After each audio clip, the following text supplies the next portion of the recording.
le plus pertinent pour cette clientèle-là. Donc, d'abord, c'est quoi Desmos? Je vais vous parler de la suite d'outils Desmos parce qu'il y a vraiment différentes options. Je vais vous faire vivre une expérience élève avec Desmos. Puis après ça, je vais vous faire basculer du côté enseignant. Puis ensuite, je vous partage, on est chanceux, là, la communauté enseignante et en tout cas la communauté professionnelle et enseignante là, en mathématiques est très, très, très généreuse. Donc, on a vraiment beaucoup de ressources existantes en mathématiques. Puis même, je vous dirais dans d'autres domaines aussi, là, mais bien sûr, là, c'est plus les maths qui nous intéressent aujourd'hui. Puis après ça, ben, comment parfaire votre développement professionnel? Parce qu'on n'a jamais fini d'apprendre avec Desmos. Donc, si vraiment vous avez un coup de cœur puis vous avez vraiment le goût de vous investir davantage là, dans votre développement professionnel, je vais vous donner des pistes pour ceci. Je sais qu'on avait parlé aussi de Polypad dans Desmos à notre projet Mathias. Je vais essayer d'aller un petit peu là, mais ça se peut qu'on n'ait pas beaucoup de temps pour ça, mais on en rediscutera, là, voir si Polypad pourrait prendre pourrait être l'objet d'une formation facultative là, comme celle-ci. Alors, c'est quoi Desmos? Je pense qu'on peut maintenant appeler ça une suite d'outils. Je pense pas qu'eux, ils appellent ça comme ça, là, mais moi, je me suis permis d'appeler ça une suite d'outils Desmos, un peu comme la suite Google ou la suite Microsoft, parce que maintenant, il y a vraiment beaucoup d'outils intéressants. Moi, le premier contact que j'ai eu avec Desmos, je pense que c'était en 2000, à peu près 10 ans, puis il existait seulement la calculatrice graphique. Puis moi, j'ai eu un coup de cœur, j'enseignais en troisième secondaire, j'ai eu un coup de cœur incroyable pour l'outil. Surtout en secondaire 3, on commence à travailler les fonctions et tout ça, c'est dynamique, c'est vraiment un outil que il y a GeoGebra qui existait déjà, mais là, on dirait que je ne veux pas faire le comparatif entre GeoGebra et Desmos, les deux ont leur qualité, mais il y a eu une adhésion très rapide à la calculatrice graphique de Desmos au niveau de la communauté enseignante en mathématiques, surtout au secondaire. Donc, je vais vous en parler brièvement tantôt, là, mais, oups, excusez, ça sonne. Il y a aussi des calculatrices plus traditionnelles, la calculatrice scientifique, calculatrice à quatre fonctions. Et il y a maintenant aussi un Desmos pour l'évaluation, soit pour la pratique en évaluation, mais aussi pour les évaluations même à sanction. Donc, Desmos mode examen, c'est la calculatrice graphique qui est conforme aux normes ministérielles, donc qui peut être utilisée en situation d'évaluation en quatrième secondaire là, pour l'examen du ministère, mais qui peut aussi, bien sûr, être utilisée à tous les autres niveaux. Matrice, on n'en parlera pas. Géométrie, un petit peu. 3D, j'en parlerai pas. Mais bref, on a accès vraiment à tout ça à partir de desmos.com. De desmos.com, on clique après ça sur l'outil de notre choix, puis on a accès à ces différentes calculatrices-là. Mais là, tu sais, je vous ai parlé de la calculatrice graphique que moi, mon premier contact a été en 2014, c'est Frédéric Ouellette, qui était conseiller pédagogique en mathématiques, là, je pense que c'était un des premiers là, à proposer des ateliers d'ESMOS au congrès du GRMS il y a une dizaine d'années. Mais quelques années plus tard, et là, on a eu toute une nouveauté incroyable. C'est la classe virtuelle de Desmos. Fait que là, c'est plus juste des applis, là. C'est vraiment rendu un environnement numérique d'apprentissage qui permet aux enseignants, à partir de leur quartier général qui s'appelle Teacher Desmos, de trouver des activités, de créer des activités, de créer des classes, d'assigner des activités et de faire rejoindre leurs élèves, d'amener leurs élèves à rejoindre cette classe-là. Ils ont accès à toutes les traces des élèves en temps réel. Fait que là, on était vraiment ailleurs, là. Et du côté de l'élève, ben, il s'agit d'entrer un code. Tantôt, vous allez le vivre. Il s'agit d'entrer un code, puis on a accès à la classe avec toutes les activités. Donc, vraiment une façon là, intéressante de recueillir des traces de tout le travail des élèves. Puis, tous les outils de la suite d'ESMA, c'est comme la calculatrice graphique, l'outil de géométrie, c'est aussi intégré à la classe virtuelle. Fait que, non seulement on peut les avoir de façon individuelle et indépendante, mais on peut aussi s'en servir à même nos activités de la classe virtuelle.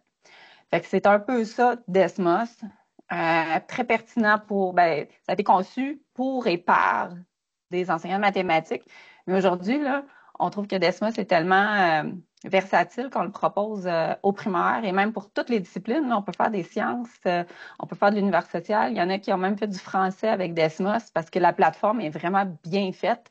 Puis les outils sont polyvalents. On peut pas, on fait pas juste des maths avec ça. On peut vraiment les adapter. Avant que je poursuive, est-ce qu'il y en a qui ont des questions sur c'est quoi Desmos?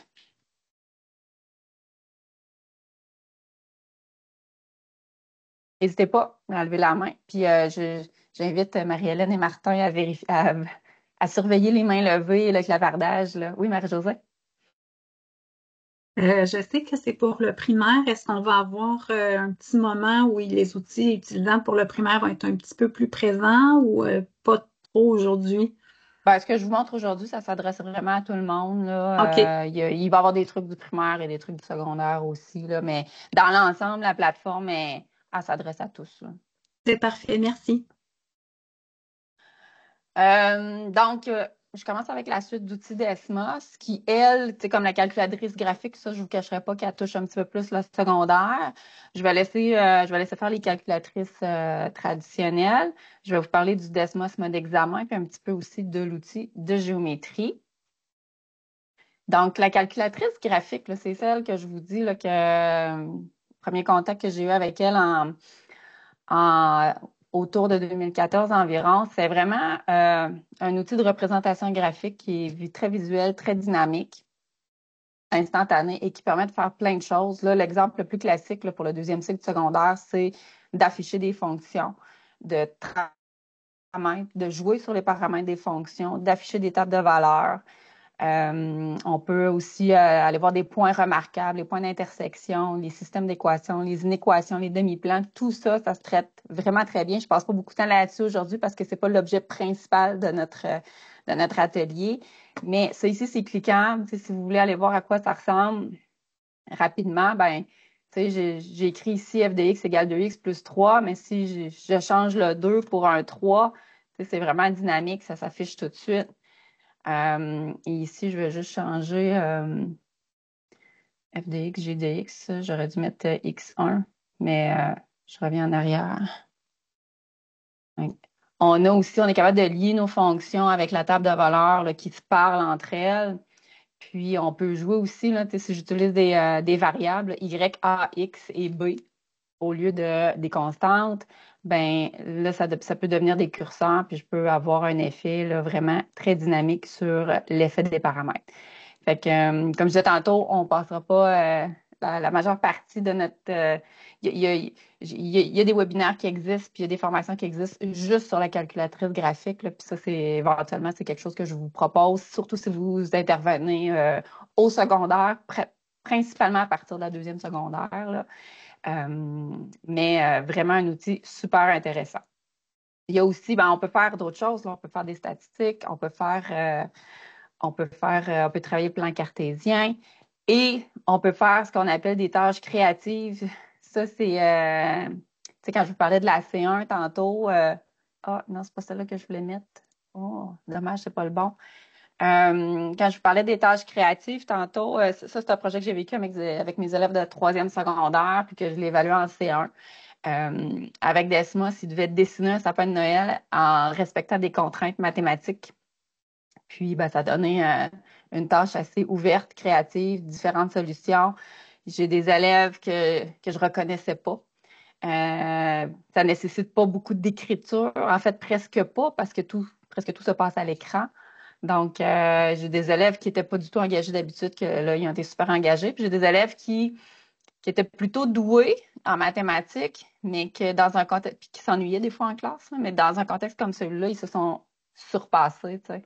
Fait que c'était une classe à trois vitesses, là, fait que je vous dirais que j'ai réussi à répondre aux besoins avec ce projet-là. J'ai réussi à répondre aux besoins de mes trois types d'élèves dans ma classe.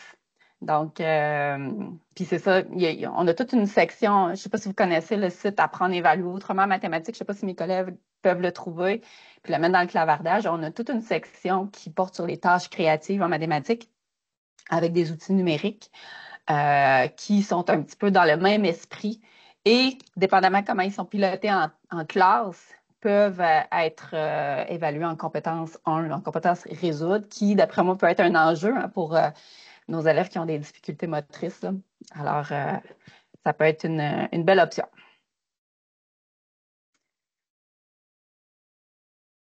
Question sur la calculatrice graphique. Comme vous voyez, je survole vraiment parce que on va passer plus de temps sur la classe virtuelle tantôt. C'est bon? Merci pour le partage. Stéphanie, si je peux me permettre, là, Oui. j'ai l'impression que c'est un bel outil pour favoriser la différenciation pédagogique, entre autres, là. Donc, pas nécessairement obligé d'avoir des besoins particuliers pour profiter des bénéfices, dans le fond, Mhm. là, de Desmos. Là, c'est intéressant. Oui, parce qu'à la base, tu sais, c'est ça, nous, on l'utilise largement en classe régulière depuis longtemps. C'est un outil qui est très présent dans les classes du secondaire, mais par la bande, ça, ça peut, ça vient répondre à des besoins pour ces élèves-là particulièrement, là. Donc, voilà, c'est une raison de plus pour encourager les enseignants du secteur plus régulier de l'utiliser davantage. Je tiens vraiment à vous parler aussi du Desmos mode examen. Celle-là, ça fait moins longtemps qu'elle existe. C'est la même calculatrice graphique que je viens de vous présenter, à la différence qu'il y a des fonctionnalités qui ont été désactivées pour répondre à la politique ministérielle en termes d'évaluation. Tu sais, la fameuse calculatrice TI, moi, je n'ai pas utilisé ça, là. TI quoi déjà? Elle vient un peu remplacer ça au deuxième cycle du secondaire, en quatrième secondaire. Puis, tu sais, les enseignants l'ont de plus en plus laissé de côté, mais là, maintenant, celle-là, elle est gratuite, elle est accessible et disponible. De plus en plus, nos élèves ont accès à des ordinateurs. Donc, elle est conforme aux politiques ministérielles. On a vraiment demandé, on a un ambassadeur Desmos au Québec qui s'appelle Jocelyn Dagenet. Il a vraiment fait la demande auprès de Desmos pour faire concevoir une calculatrice graphique mode examen conforme à nos politiques ministérielles chez nous, là.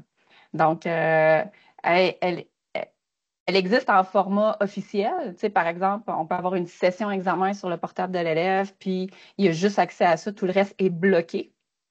Puis, on peut l'avoir aussi en mode pratique pour pratiquer notre élève tout au long de l'année à l'utiliser, soit en préparation aux évaluations ou pendant les évaluations en cours d'année, dans le but, puis ça, pas juste en quatrième secondaire, là, mais dans le but de l'utiliser à la fin de l'année aussi lors de son évaluation finale. Puis en plus, on peut s'en servir en quatrième secondaire pour l'examen du ministère. Donc, ça vient vraiment soutenir l'élève. C'est un outil beaucoup de validation, là, tu sais, l'élève fait sa solution, puis là, il va aller se valider dans Desmos mode examen. Il va se faire rapidement des représentations visuelles de sa question d'examen. Donc, en gros, la navigation est bloquée. Donc, que l'outil est lancé, il n'est pas capable d'aller à l'extérieur, d'aller fouiller sur Internet, etc., de chatter avec ses amis, par exemple. Parce qu'il y a des fonctions de sécurité qui sont intégrées. C'est sûr que là, selon votre centre de service scolaire, il y a des modalités d'implantation qui diffèrent de l'une à l'autre. Là. Pour certains, c'est des Chromebooks, pour d'autres, c'est des PC, pour d'autres, c'est des tablettes. Puis ça, tu sais, j'ai le détail de ça, mais je n'irai pas là aujourd'hui. L'élève n'a pas besoin de compte pour ça, parce que c'est pas possible de faire des enregistrements. Tu sais, il ne peut pas travailler dans son Desmos mode examen, enregistrer des trucs, puis après ça, l'utiliser en évaluation, ça ne se fait pas. Puis comme je disais aussi, c'est conforme aux politiques du MEC. Fait que si jamais ça vous intéresse d'en apprendre davantage, moi, je pense que c'est pertinent pour tout le secondaire, pas juste pour la quatrième secondaire, mais pour tout le secondaire. Puis c'est pertinent en plus pour ces élèves-là. Donc, je vous ai mis une présentation que j'ai faite avec un collègue au centre de service scolaire Côte-du-Sud là, qui donne un peu plus de détails. Puis, tu sais, sinon, vous pouvez communiquer avec nous aussi. Là, on peut organiser des accompagnements, des formations un peu plus spécifiques par rapport à ça. Alors, je vous mets l'information là. Oui, Martin? Stéphanie, tu as une question dans le clavardage. Est-ce qu'on peut faire imprimer ce que l'élève fait sur Desmos pour garder des traces? Sur la calculatrice graphique de Desmos, oui, ça se fait. On peut exporter le dessin en PNG, je pense, quelque chose comme ça. Mais dans la calculatrice mode examen, on ne peut pas, à moins de faire une capture d'écran. Mais là, il faudra faire des tests est-ce que si on démarre la session examen, est-ce qu'on a accès à l'outil capture d'écran? Je sais qu'il y a des raccourcis clavier, là, peut-être, mais il faudrait faire des tests. Fait que ça ferait une solution. Bonne question, Émilie. Donc, je reviens. J'en profite pour vous partager le travail il y a un conseiller pédagogique en mathématiques, justement, à Côte-du-Sud, qui a communiqué avec moi pour à la fin de l'année scolaire l'année passée. Il y a eu une super bonne idée. Il dit pourquoi on me semble qu'on pourrait développer des tâches pour la 4e secondaire qui s'inspirent des questions ministérielles, puis qui montrent à l'élève quand est-ce que Desmos mon examen est utile, puis quand est-ce qu'il ne l'est pas pour éventuellement, pour l'implanter tout au long de l'année, puis pour qu'il devienne de plus en plus autonome dans l'usage de cette calculatrice-là. Fait qu'on vous partage le fruit de notre travail jusqu'à maintenant. On en a d'autres là, qui sont dans la machine à saucisses. Fait que, mais ils vont s'ajouter ici dans notre collection d'ESMOS. Donc, à date, on en a 3. C'est du clé en main. Là. Vous pouvez, bref, c'est pour du clé en main dans le but de faciliter l'implantation d'ESMOS mode examen là, en classe. Pour l'instant, 4e secondaire, mais on vise à en faire pas mal à tous les niveaux. C'est à suivre.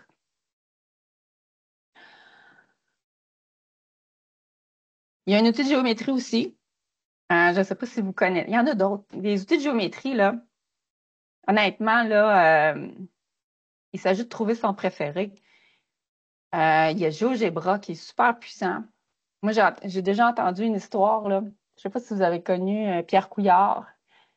Pierre Couillard, qui est un ancien récit MST, il m'a raconté à un moment donné, je pense que c'était il me semble qu'il parlait de son fils, ou en tout cas quelqu'un dans son entourage. Il disait, ce jeune-là avait toujours de la difficulté à montrer au prof qu'il comprenait parce qu'il n'était pas capable de manipuler des outils de géométrie. Là, puis c'était pas nécessairement quelqu'un qui avait des difficultés d'apprentissage. Lui, là, un compas, un rapporteur d'angle, un ci, un ça, là, pour lui, là, c'était comme trop, comment on dit ça, là, trop de surcharge. Puis il était pas capable de faire ça comme ça. Puis quand il est allé dans GeoGebra, ben là, il y a comme une magie qui s'est opérée. Puis là, il était capable de faire ces transformations géométriques. Il était capable de. Fait que là, le prof a fait hey, finalement, tu comprenais, toi? Fait que là, il s'agit de trouver notre préféré. Il y a GeoGebra qui le fait. Il y a dans Polypad aussi, c'est possible de le faire. Puis maintenant, il y a un outil de géométrie. Il était en mode bêta longtemps là, dans Desmos, mais il y a un outil de géométrie qui fait aussi l'équivalent. Fait que, pour toutes les propriétés de nos figures géométriques au primaire, au secondaire, de la construction, dégager des régularités, dégager des propriétés, c'est maintenant aussi possible dans Desmos Géométrie. Donc, je n'irai pas plus loin aujourd'hui, là, mais je tenais à vous le dire, il y en a sûrement d'autres, les outils de géométrie. Il y a de la géométrie 3D aussi. On a du Tinkercad, on a du BlockScan, on a même du Minecraft. Nous, on a fait de la géométrie avec Minecraft en classe d'adaptation scolaire et en classe de TSA récemment. Ça a été un succès. Donc, c'est ça. Il s'agit vraiment d'aller trouver son préféré. Mais là, si on s'investit dans Desmos pour d'autres raisons, ben, ça pourrait être pertinent de s'investir aussi dans l'outil de géométrie de Desmos, qui, lui, est aussi disponible là, dans la classe virtuelle là, dont on va parler très bientôt. Fait que il y a quelqu'un qui a essayé pour imprimer ce que l'élève fait, c'est ça? Ça semble pas fonctionner.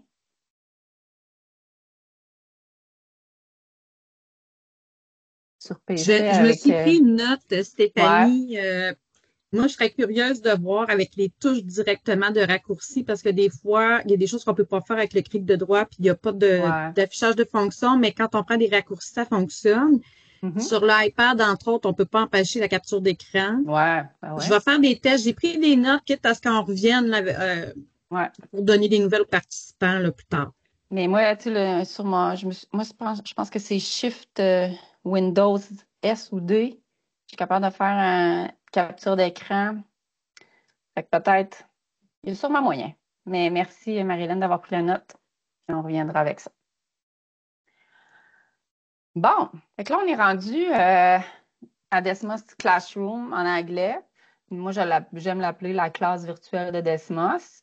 Donc, c'est celle-là là, que je vous disais là, que l'enseignant a un quartier général, il a son espace enseignant, puis il crée des classes, puis les élèves viennent rejoindre leur classe. Fait que là, je vous invite à jouer à l'élève. Pour ceux qui étaient là la dernière fois, je me suis permis de prendre la même activité là, parce que c'est pas tant le contenu de l'activité, mais c'est parce que là, j'ai d'autres choses à vous montrer en supplément, mais en même temps, vous allez voir les mêmes exemples que j'ai donnés la dernière fois. Donc, je vous invite à vous rendre à l'adresse student.desmos.com. Et là, oui, merci Martin. Martin a mis le lien direct. Vous pouvez le cliquer aussi dans le clavardage. Là, la dernière fois, j'avais fait une activité sans création de compte, mais là, la création du compte est essentielle. Si vous avez un compte Google, vous cliquez directement sur Connexion avec Google. Puis ça, c'est la façon la plus facile.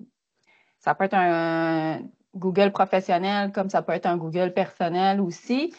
Des fois, il y a des centres de services scolaires que leur adresse Microsoft est aussi liée à un compte Google. Là. Si vous êtes au courant de ça, là, je vous invite à le faire. Sinon, il va falloir vous créer un compte Desmos. Vous pouvez quand même utiliser votre adresse professionnelle, mais là, vous allez devoir vous créer un mot de passe parce que c'est pas linké avec Microsoft. C'est linké avec Google, mais pas avec Microsoft. Fait que je vous laisse un petit moment pour vous connecter en tant qu'élève. À un moment donné, on va vous demander d'entrer un code. Vous entrez le code X6XM4H, celui qui est à l'écran. Si vous êtes déjà entré, là, je vous invite à commencer à naviguer dans les pages, à laisser des traces à des endroits où c'est possible de le faire, à observer qu'est-ce qui est possible de faire avec ce type d'activité-là. J'ai fait une activité, comment je l'avais appelée la dernière fois, une activité tout ski, avec plein d'exemples variés. Mais je vais laisser le temps à tout le monde de se connecter. Fait que si jamais il y en a qui ont des problèmes de connexion, ouais, Karine, il te reconnaît parce que t'étais-tu là la dernière fois? C'est ça? OK. Donc, mais c'est important vraiment d'être connecté cette fois-ci parce que là, j'ai créé une classe, contrairement à la dernière fois. Oh, on a eu un retour d'Anne-Sophie Stéphanie qui nous dit que le raccourci de capture d'écran fonctionne avec Desmos version épreuve unique de son côté. Elle dit, je viens de le tester. Est-ce que, Anne-Sophie, tu es sur quoi? Un Chromebook, un PC, un iPad?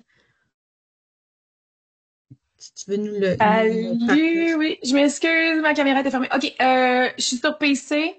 J'ai testé sur mes deux écrans parce qu'au départ, j'étais sur mon deuxième écran, puis je me suis dit, ah, c'est peut-être ça. J'ai testé sur mon écran principal, ça a fonctionné aussi. Par contre, c'était avec Screen Presso, là, mon raccourci clavier. Là, je sais pas si ça fonctionne avec le raccourci clavier de Windows. Là, celui-là, je l'ai comme modifié. Fait que moi, c'est Screen OK. Presso qui s'ouvre, mais c'est mon logiciel de capture d'écran habituel, là, puis il n'y a pas eu de restriction ou quoi que ce soit. OK. Voilà. Merci, Anne-Sophie. En passant, j'ai assisté à ton atelier à FCC. Bravo. Ah, merci! Est-ce qu'il y en a qui ont des difficultés à entrer dans la classe, à créer leur compte? Je vais arrêter mon partage d'écran. Je vais aller voir vous êtes combien, vous êtes connectés. Ici, on a 26 participants dans la salle, mais il y en a qui sont en groupe. Je vais aller voir.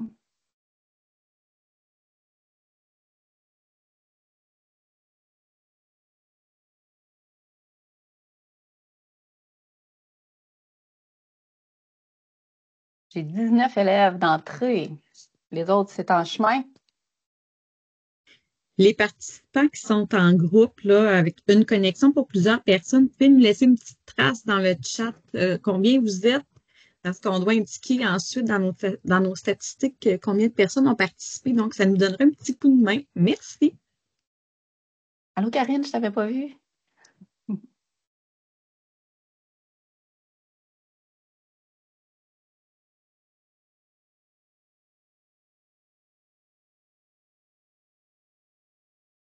Donc, je vous laisse encore peut-être un petit 2-3 minutes. Ceux qui étaient là la dernière fois, vous allez reconnaître l'activité, mais peut-être que vous n'aviez pas eu l'occasion de jouer dedans. Là, c'est le temps. Laissez des traces, essayez des choses. Faites exprès de faire des erreurs aussi. Là. On aime ça, les erreurs. On aime ça, les valoriser. En tout, il y a 11 écrans. Là, je vois qu'il y a 6 personnes qui sont sur l'écran 1. Il y a 2 personnes qui sont rendues à l'écran 5.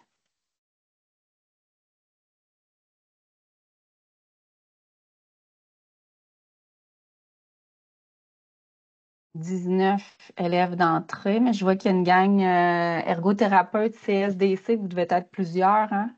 Je sais pas si vous êtes tous sur le même compte.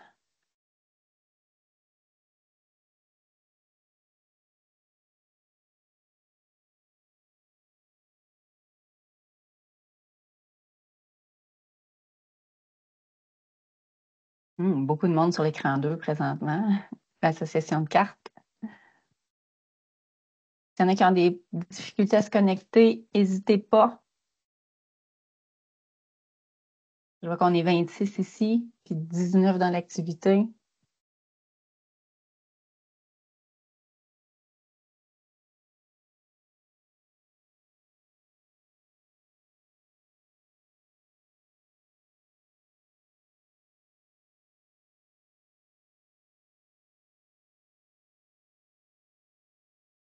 Rita, je peux remettre les informations pour te connecter? Je vais les afficher à l'écran. Tu as encore le temps de nous rejoindre si tu veux. Donc, je repartage l'écran. Il faut aller à student.desmos.com.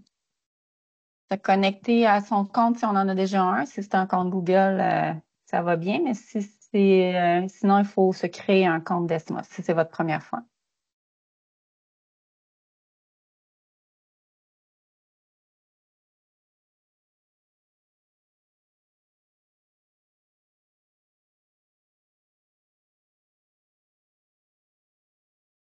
Je remets le lien aussi. Vous pouvez passer par le clavardage.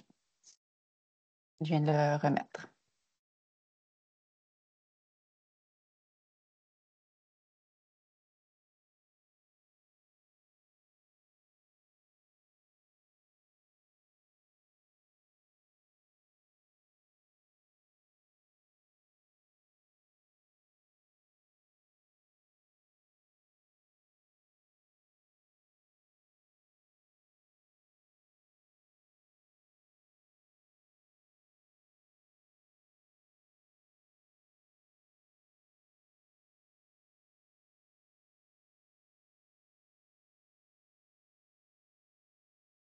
« 20 personnes de connectées. »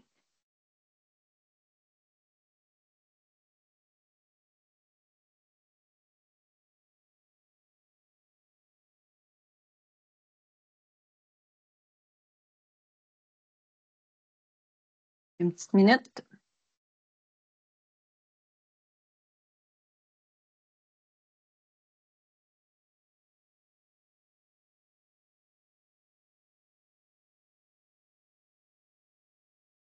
Le temps, ça a fonctionné. C'est arrivé. Juste à temps.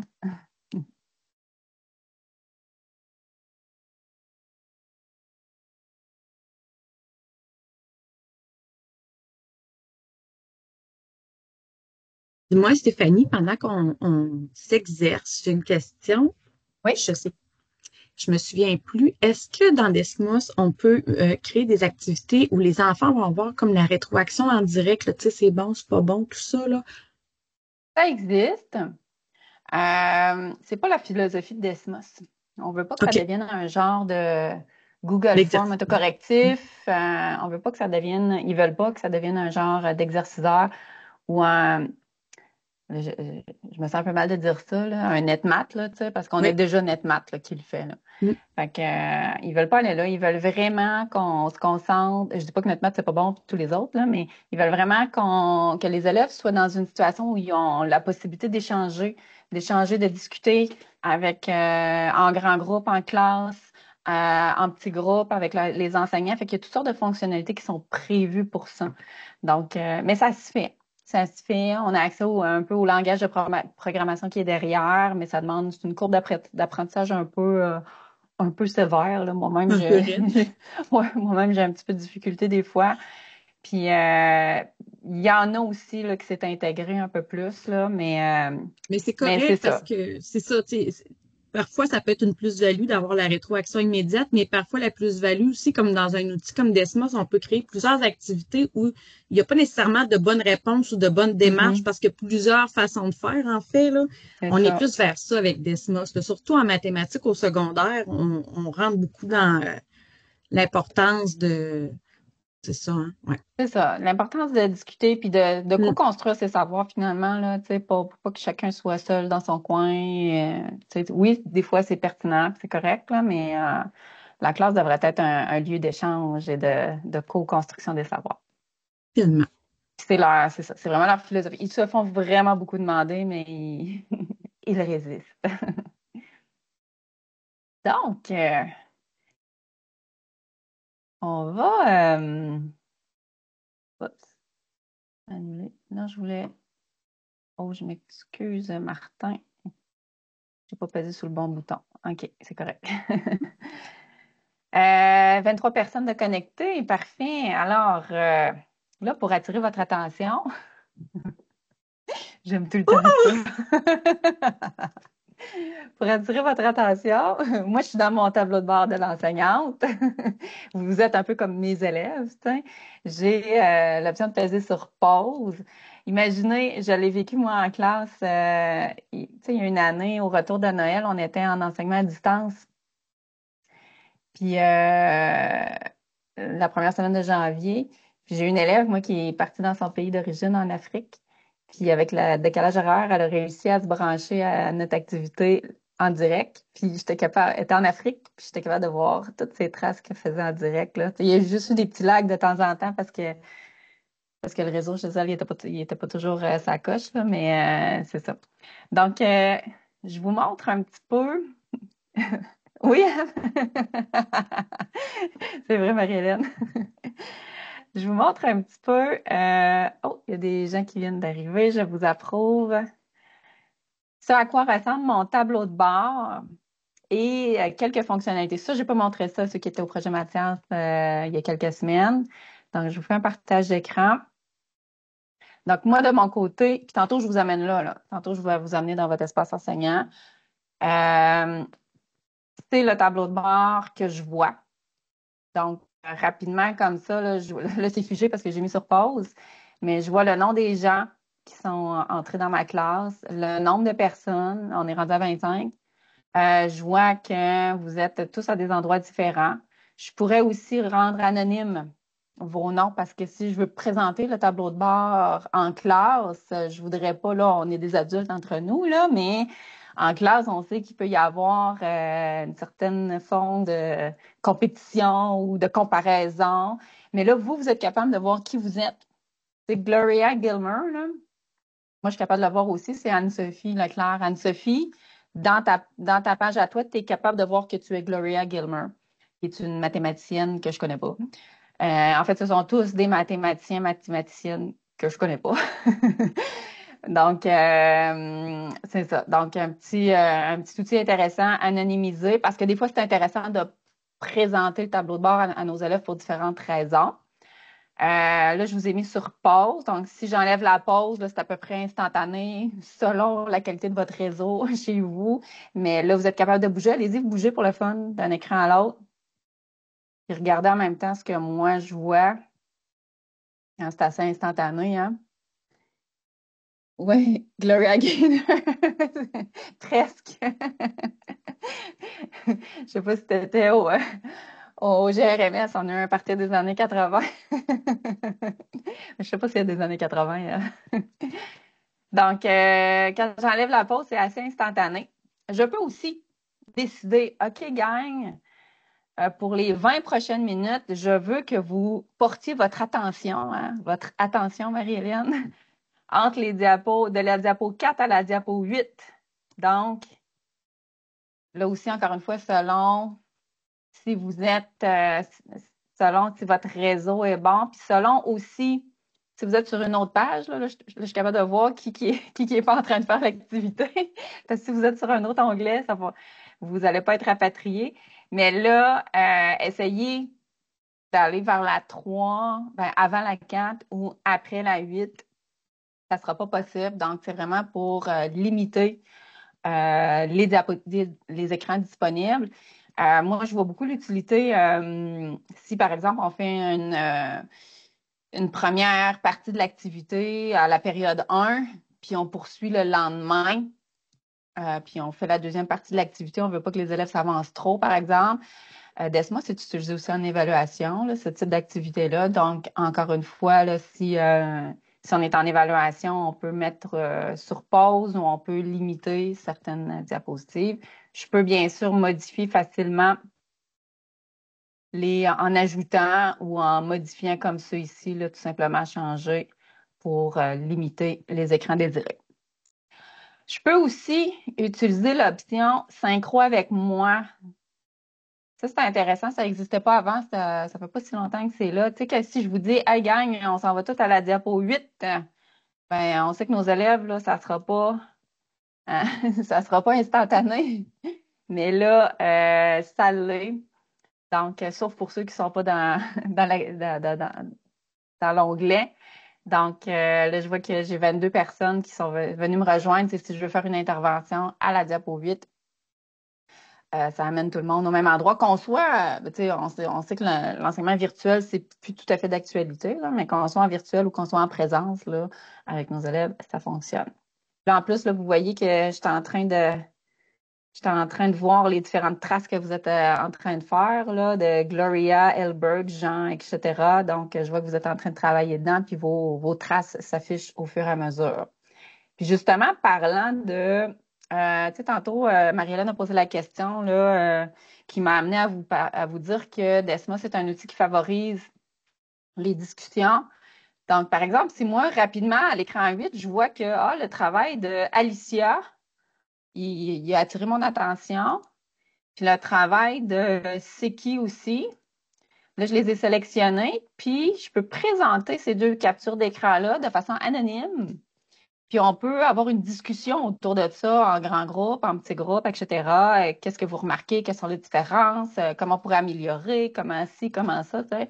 Donc, partout dans Desmos, là, dans l'activité sur n'importe quel écran, on a la possibilité de faire ça.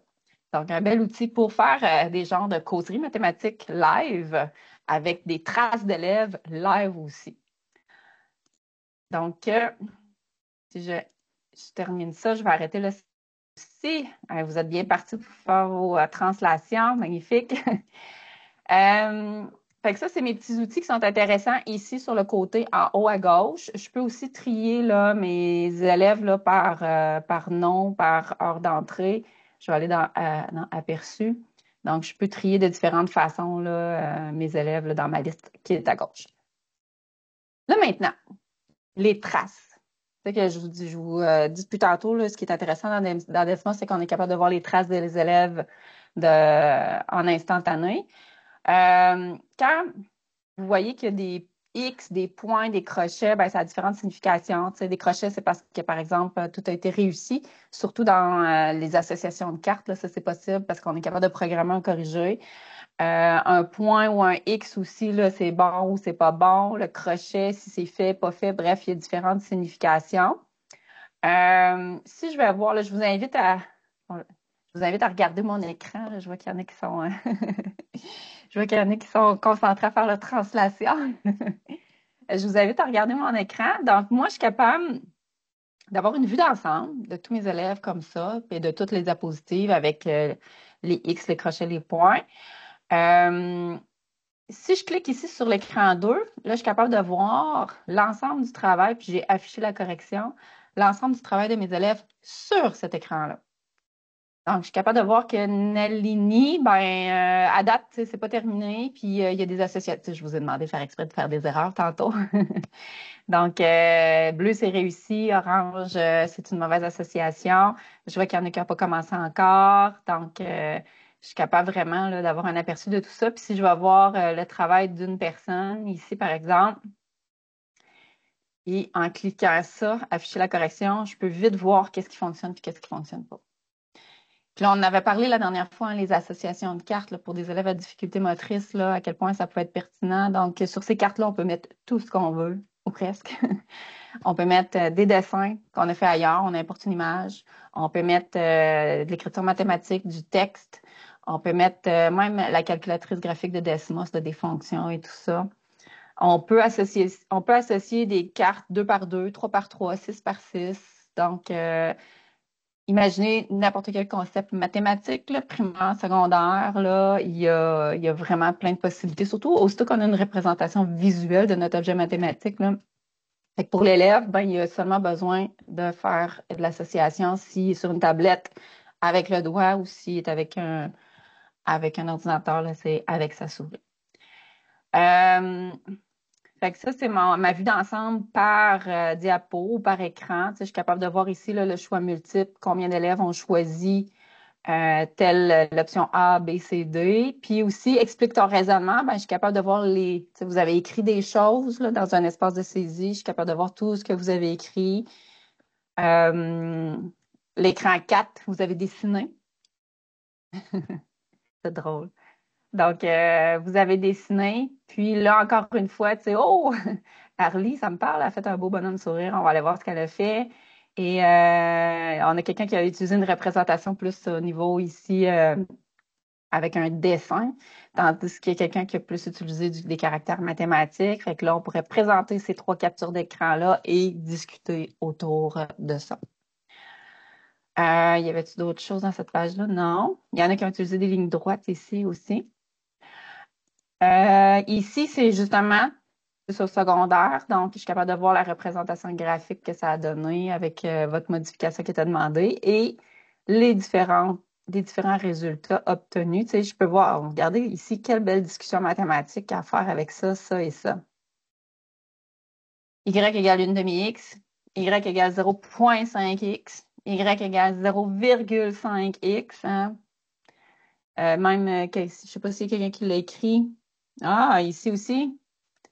Puis, je sais pas si quelqu'un qui a écrit, on aurait pu écrire y égale x sur 2, tu sais. Fait que, whoop, moi, un beau potentiel d'avoir une belle discussion autour de ces concepts-là.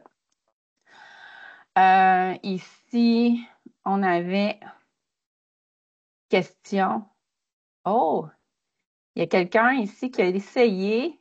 Hein? Vous avez vu dans l'espace de saisie, il y a moyen, dépendamment comment c'est programmé, il y a moyen d'écrire du texte, il y a moyen d'utiliser l'éditeur d'équations mathématiques, il y a moyen aussi d'utiliser le micro pour enregistrer un raisonnement mathématique par la voix. Et il y a moyen aussi de faire une capture. Quelqu'un qui est avec un iPad, donc on peut téléverser une image qui a été prise soit à partir d'une capture d'écran ou à partir d'une photo sur iPad, à partir de dessins, quelque chose qui est écrit sur papier. Donc, on a quelqu'un qui a testé ça ici. Donc, vous voyez à quel point, là, moi, je peux voir ça facilement. Alors, merci d'avoir tenté le coup. Développement des solides, ça, c'était plus du Polypan. Ici, vos transformations, ben, ça va bien, ça va bien. On ne s'était pas trop rendu à la suite. Donc, c'est ça. Je voulais vous montrer l'aperçu par écran.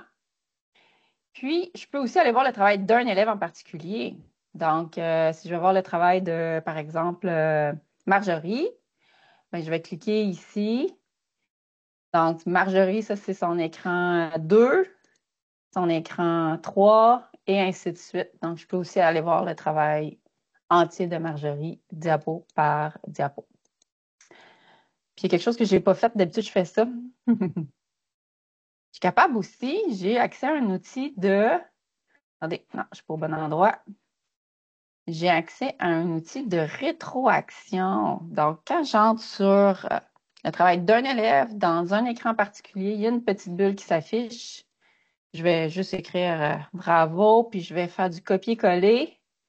La personne qui s'appelle Nalini devrait voir une notification. Je vais le faire pour quelques autres. Le suivant aussi. Je vais vous montrer ce que ça donne dans mon tableau de bord après. Malheureusement, ce n'est pas bidirectionnel. L'élève ne peut pas me répondre. J'aurais aimé ça, ce message. C'est pas grave. On ne sait pas si on l'a demandé auprès de Desmos, mais l'élève vous dit merci. Mais c'est un aspect bidirectionnel dans une plateforme comme ça a l'air que c'est tout qu'un défi. Mais on sait jamais, on garde espoir. Fait que là, j'ai envoyé de la rétroaction à une dizaine d'élèves sur l'écran à 6. Mais je vois qu'il y a une personne qui n'est pas allée le voir. Regardez Oups, c'est pas ça que je voulais faire. Dans mon écran à moi, je vois que quand le petit triangle, là, il est subtil, là, je vais agrandir un petit peu. Le petit triangle très subtil vert, ça veut dire que mon élève est allé voir sa rétroaction. Ou le contraire. Je me souviens plus. J'ai un petit blanc de mémoire. Quand ici, Gloria, ça c'est Anne-Sophie. Anne-Sophie, t'es-tu allée voir ta rétroaction ou non?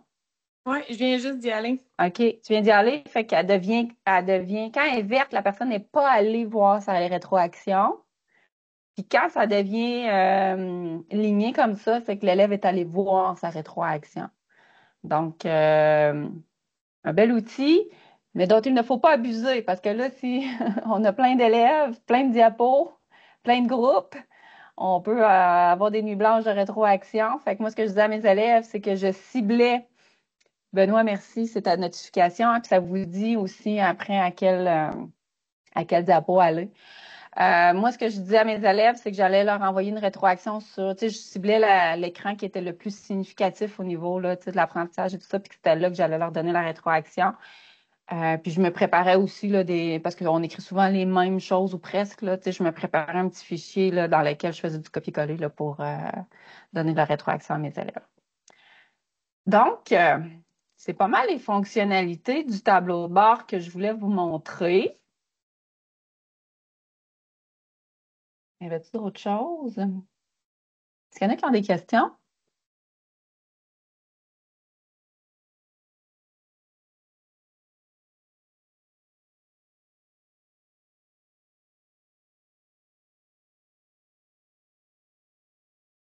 Ça va? Parfait. Il me semble que j'avais autre chose, là. C'est juste que j'attendais que vous ayez des questions pour que ça me revienne. Pas grave. J'en Oui, profite, Marie-Claude. Stéphanie, pour... Vas-y, Marie-Claude. On t'entend pas. Je sais pas si c'est le micro de qui est. Allô? Oh. Ouais. Allô? Oui, j'aimerais savoir, est-ce que, est-ce que l'enseignant peut savoir les temps que prend l'élève pour faire Le, une activité? le temps, non. Le temps, je pense pas qu'il y a moyen de savoir ça, non. Je pourrais demander à Jocelyn qui demande ça. OK, Je le merci. note. Ouais. Marie-Claude,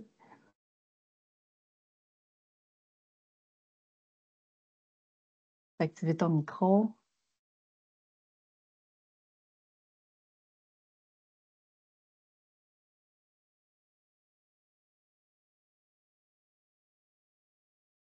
Est-ce qu'il y avait encore une question dans la gang de Marie-Claude? Marie-Claude a dit OK dans le chat. Elle est avec... Ah, OK, c'était la même. OK, Ouais, c'est bon. Il était dans le même groupe. C'est bon. ouais. Mais je vais juste en Marie-Hélène? profiter pour dire, on a des participants qui sont en dehors du Teams, là, qui ont peut-être pas accès au chat, là. C'est une notification, là, que je vois depuis tantôt, là.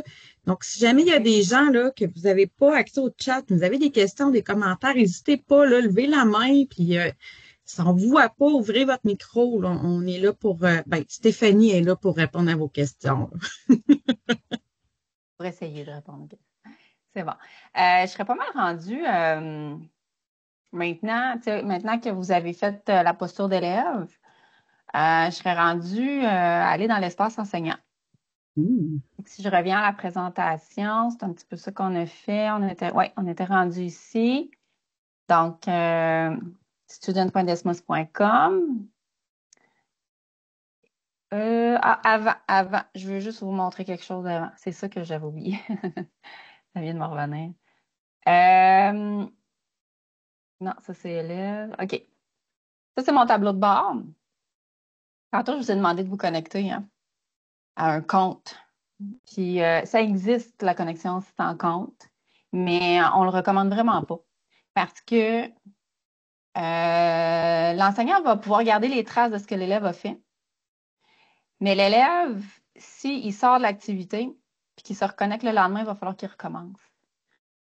Fait que, tu sais, à moins de vivre une activité ponctuelle dans l'année, qu'on sait que ça dure pas plus que, par exemple, 60 minutes, là, c'est vraiment important d'avoir un compte. Vos élèves vont passer par le même processus là, que vous avez vécu tantôt. Donc, s'ils ont accès à un compte Google, c'est direct. Mais sinon, si c'est Microsoft, puis je sais que la plupart des centres de services, là, c'est Microsoft, il va falloir qu'ils se créent un compte avec Desmos, quitte à utiliser quand même leur adresse Microsoft et créer leur mot de passe. Donc, oui, bien sûr, Benoît, je vais même te la partager dans pas long. Si j'oublie, tu me le rappelles. Fait que la création de compte est vraiment importante pour les élèves. Moi, ce que j'ai fait ici, là, je vous amène brièvement dans mon espace enseignant. J'ai créé une classe. Là, j'ai plein de classes, là.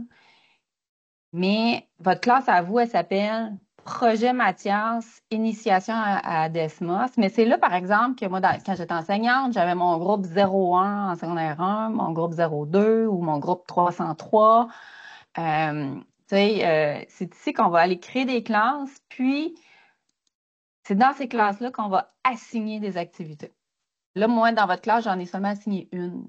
Mais demain, je pourrais en assigner une autre, puis vous avez juste à vous connecter à votre même compte.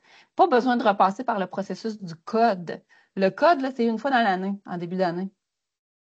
Fait que les élèves vont toujours se reconnecter à leur même compte, puis les activités précédentes vont être là, puis les nouvelles vont apparaître. Tu sais, si je vous donne comme exemple, moi, je fais souvent des tests, là. Des tests en mode élève. Ça, c'est toutes les activités que je me suis assignée à moi-même, là. Puis il y en a plus que ça, là. Mais j'ai encore accès à ça. Un prof peut décider aussi de désactiver certaines activités quand on est rendu au mois de février, puis l'activité du mois de septembre est plus pertinente, on peut l'enlever. On peut la laisser là aussi si l'élève veut retourner la voir.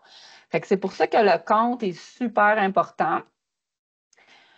Puis l'élève, dans ce cas-là, si l'élève commence une activité au jour 1, puis elle continue le lendemain, ben là, avec le compte, il va avoir accès à ses traces. Fait que c'est ça qui est vraiment pertinent. Puis de plus en plus, là, on sait que si on avait dit créer des comptes il y a 5 ans avec nos élèves, ça aurait été un petit peu chaotique en classe, mais de plus en plus, les élèves sont habitués de gérer leur compte. Oui, Martin? Oui, si moi je crée mon espace comme enseignant, juste en fournissant un code à l'élève, c'est pas suffisant pour que ça s'enregistre. Ou si j'ai créé une classe, nécessairement, les résultats des élèves vont rester Ils vont rester là, sans c'est que dans le fond. sans que l'élève se crée un compte ou il faut absolument qu'il se Il n'y a crée pas un le choix. compte? Il n'y a Il pas n'y le a pas le choix. choix. Si tu crées OK. une classe, il n'y a pas le choix. Ouais.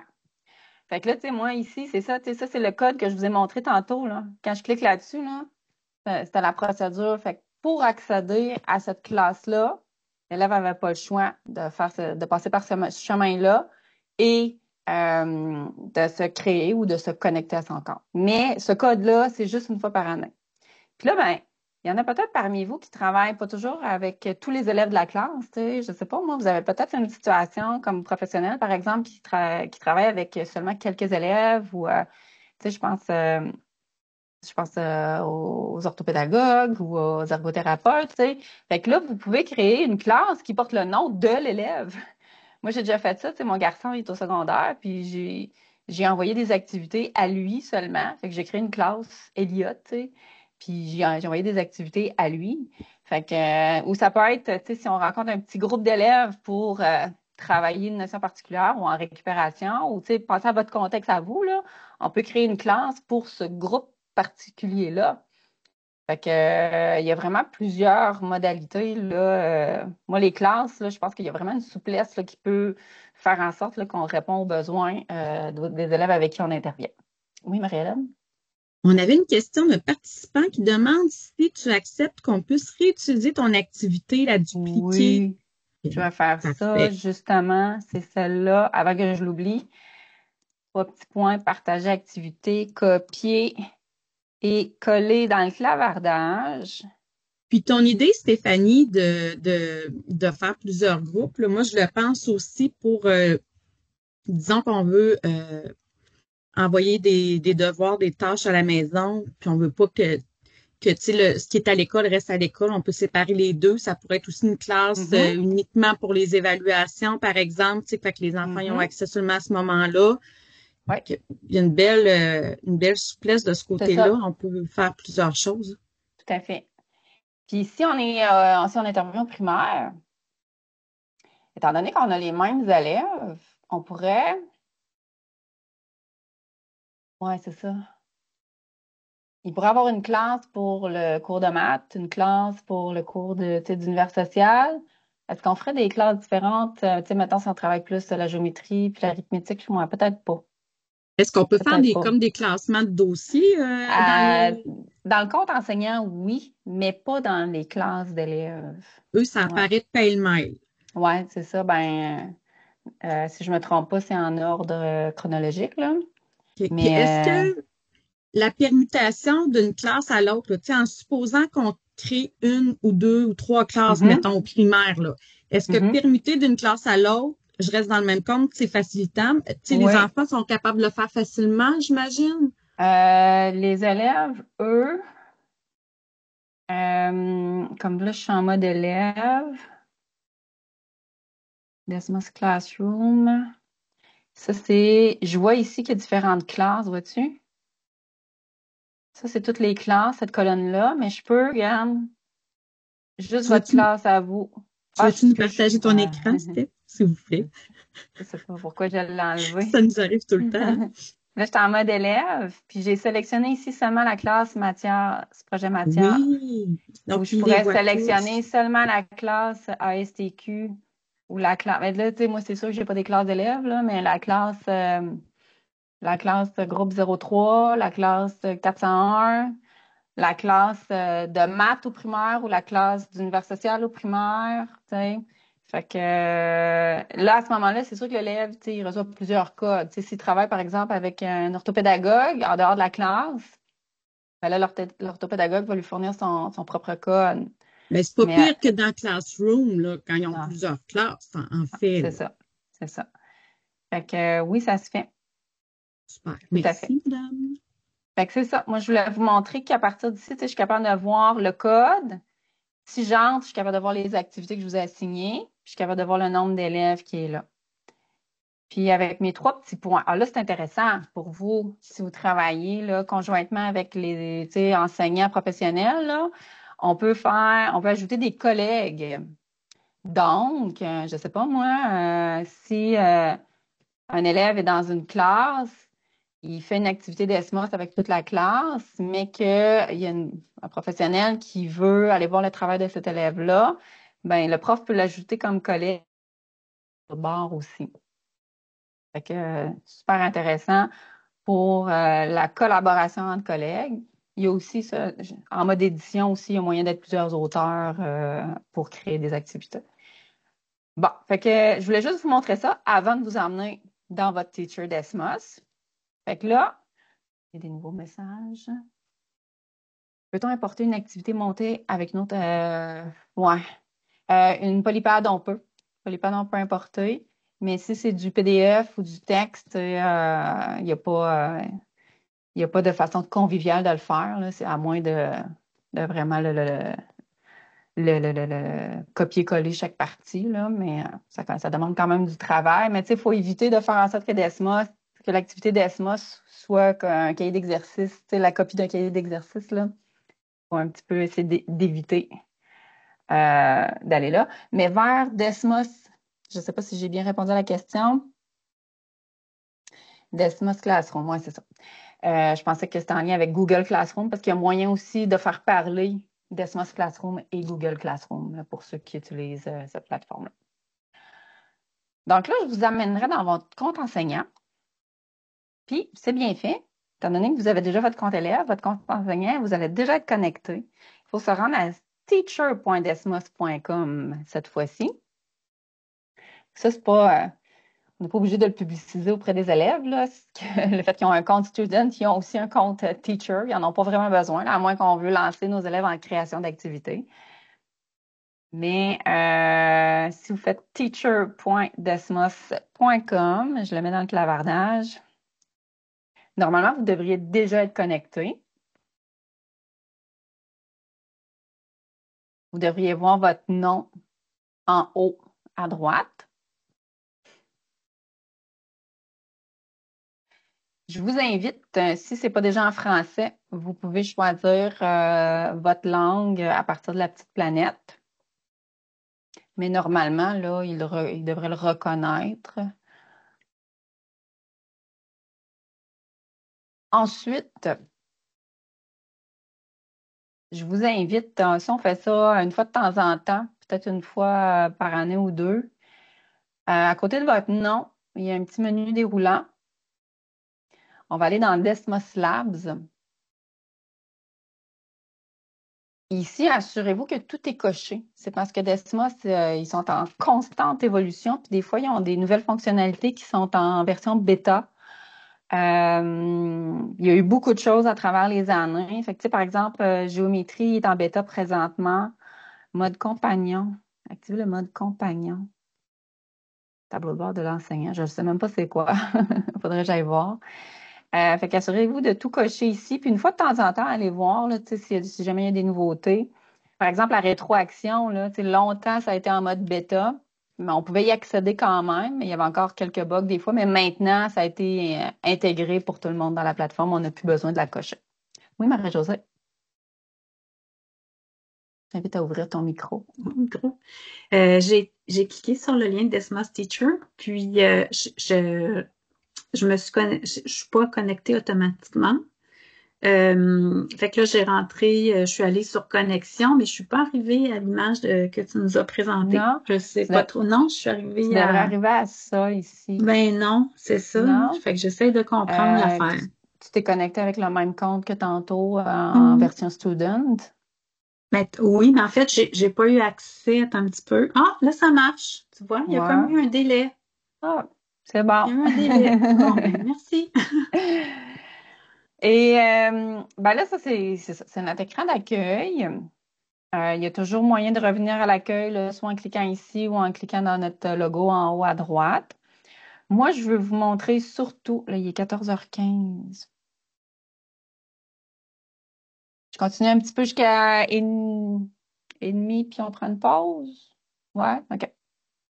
Je veux surtout vous montrer. Ouais, parfait. Parce qu'il y a quand même beaucoup de choses, mais les endroits les plus importants, c'est ici que ça se passe, là, dans la section Votre espace.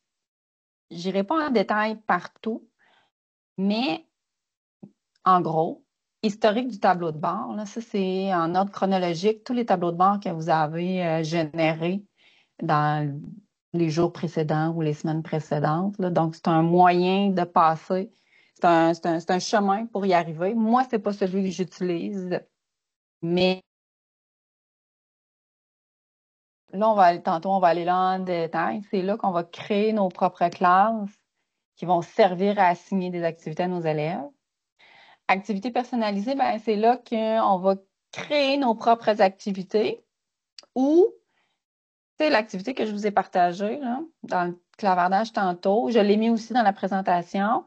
Il y a quelqu'un qui m'a demandé si on peut l'avoir. Fait que quand vous cliquez dessus, vous en avez une copie. Puis vous pouvez même. Ben non, quand vous cliquez dessus, c'est un peu ma version. Mais quand vous cliquez copier, modifier, ça fait votre propre copie, puis vous pouvez faire les modifications que vous voulez dedans. Puis vous pouvez l'assigner. Fait que c'est une façon. Ça passe par activité personnalisée. Fait qu'à ce moment-là, la nouvelle copie qui vous appartient maintenant, elle va se retrouver dans la section activité personnalisée. Collection. Là, c'est si vous devenez fan de Desmos, puis que vous utilisez beaucoup d'activités, puis que vous avez besoin de classer tout ça. Alors, on peut créer des collections. Collections, admettons qu'on enseigne à 2 niveaux. Là, je parle pour le secondaire. Là, j'enseigne en secondaire 1, puis j'enseigne en secondaire 4. Bien, collection secondaire 1, collection de secondaire 4. Puis là, je vais aller. C'est une gestion de dossier finalement là, et de fichiers. Fait que je vais aller placer mes activités au bon endroit. Si j'enseigne au primaire, ben, je peux faire une collection plus en arithmétique, plus en probabilité ou plus en géométrie. Il y a toutes sortes de collections. Moi, je ne vous montre pas les miennes parce que ça n'existait pas au début. Fait que je n'ai jamais réussi à mettre de l'ordre là-dedans. Il faut Faut pas prendre mon exemple. C'est un petit peu le bordel dans mes collections. Mais je vous invite à avoir beaucoup plus de rigueur que moi là-dessus dès le début pour être démêlé là-dedans parce que, comme je vous disais tantôt, il y a vraiment beaucoup de ressources disponibles. Fait que là, on va commencer. Nous, je vous amène dans la section classe. Et on va faire le test. Je vous invite à vous créer une ou des classes selon votre situation. Là. Si vous êtes enseignant, vous pouvez créer des classes propres à vos groupes auxquels vous enseignez, que ce soit au primaire ou au secondaire. Si vous êtes professionnel, ben, selon comment vous intervenez auprès de ces élèves-là, c'est de façon individuelle ou en petit groupe. Fait qu'avec le bouton ici en haut, ajouter une nouvelle classe, vous entrez le nom de la classe ici. Donc, moi, je vais l'appeler ma première classe. Et là, il faudrait que j'en désactive une coupe qui date de longtemps. Ma première classe est ici. Puis il y a un code qui apparaît. Fait que là, la première fois que vous allez présenter ça à vos élèves, ben, vous pouvez cliquer là-dessus. Puis c'est la même procédure que vous avez vécue tout à l'heure. OK? Que ce soit en grand groupe ou en petit groupe, selon votre fonction. Mais là, actuellement, vous n'avez pas d'activité à assigner. Fait qu'on va aller se pratiquer à assigner une activité. Je vais utiliser celle dont je me suis servi tantôt. Je voulais partager, si vous actualisez la présentation d'aujourd'hui, je l'ai ajoutée à la page, à la diapo 10 ici. Si vous cliquez directement là à la diapo 10, vous allez arriver dans la... Tu sais, tantôt, je voulais partager en mode élève, mais là, je vous la partage en mode enseignant. Fait que vous allez arriver directement dans votre Teacher Desmos. Je vous la mets aussi dans le clavardage, ceux qui ont accès. Donc, en cliquant sur ce que je viens de mettre là, à 14h20 dans le clavardage, vous allez arriver à l'activité que vous avez vécue comme élève tantôt, mais en mode enseignant.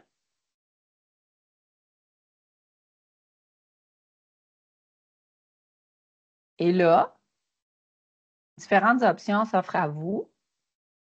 On peut faire un aperçu, hein, c'est toujours recommandé de regarder. Là, il y a un mode aperçu ici, de regarder de quoi il est composé, de l'essayer même avant de l'envoyer aux élèves. Si elle vous plaît déjà, vous pouvez directement l'assigner à vos classes. Code de session unique, là, ça, c'est ce que j'ai dit de ne pas faire tantôt.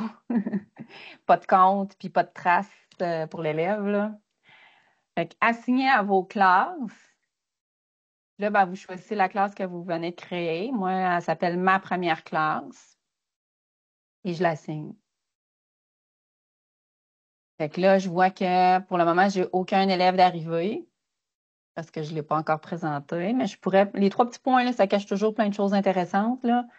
Je pourrais justement là, la mettre en pause. C'est une autre façon de mettre la pause. Là. Puis le lien élève, c'est une autre façon aussi. Là, c'est le même lien là, que tantôt, mais sans utiliser de code. Fait que l'élève arriverait directement à ça.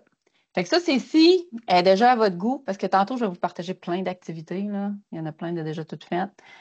Ça, c'est si ce que vous avez trouvé est déjà à votre goût, puis vous êtes prêt à l'assigner. Mais si jamais vous voulez la bonifier, vous voulez corriger des coquilles, n'importe quoi.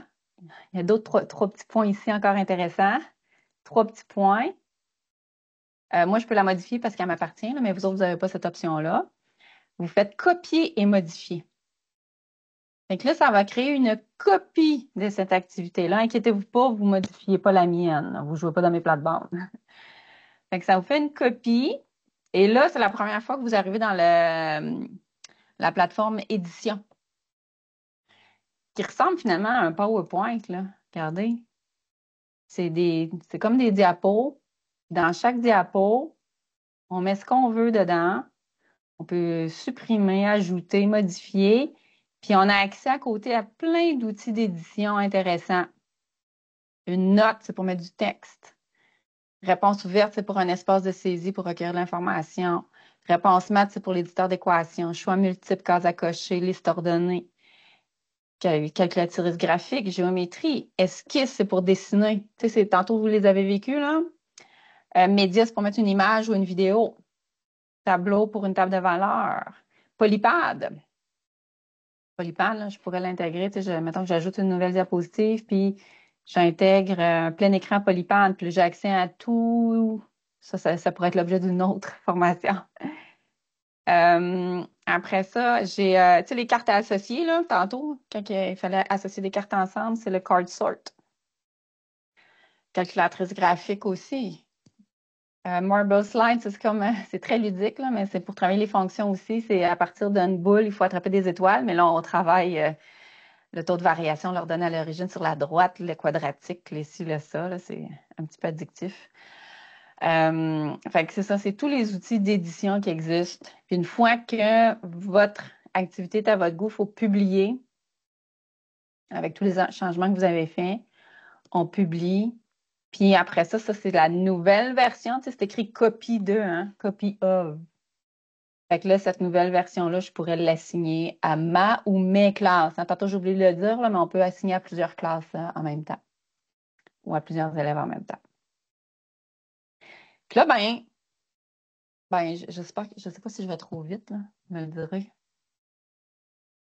Est-ce que ça va jusqu'à maintenant? Ouais. OK. Et là, Jocelyn, j'ai parlé de toi tantôt. Notre ambassadeur d'ESMOS, il est là. Et là, qu'est-ce que je voulais dire?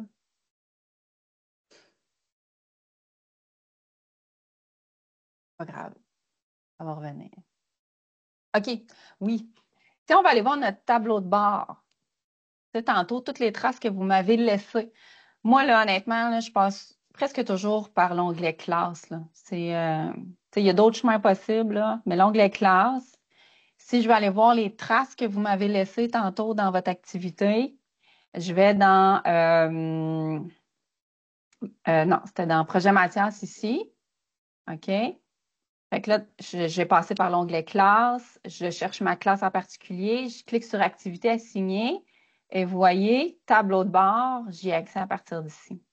Toutes les traces que vous m'avez laissées tout à l'heure sont accessibles par ce chemin-là.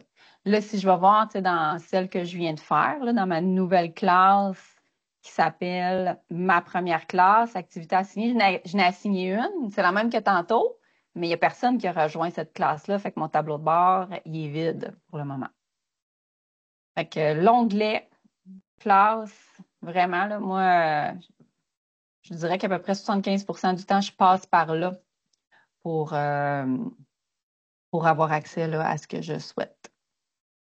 Fait qu'avant d'aller à la pause, je prendrais des si vous en avez.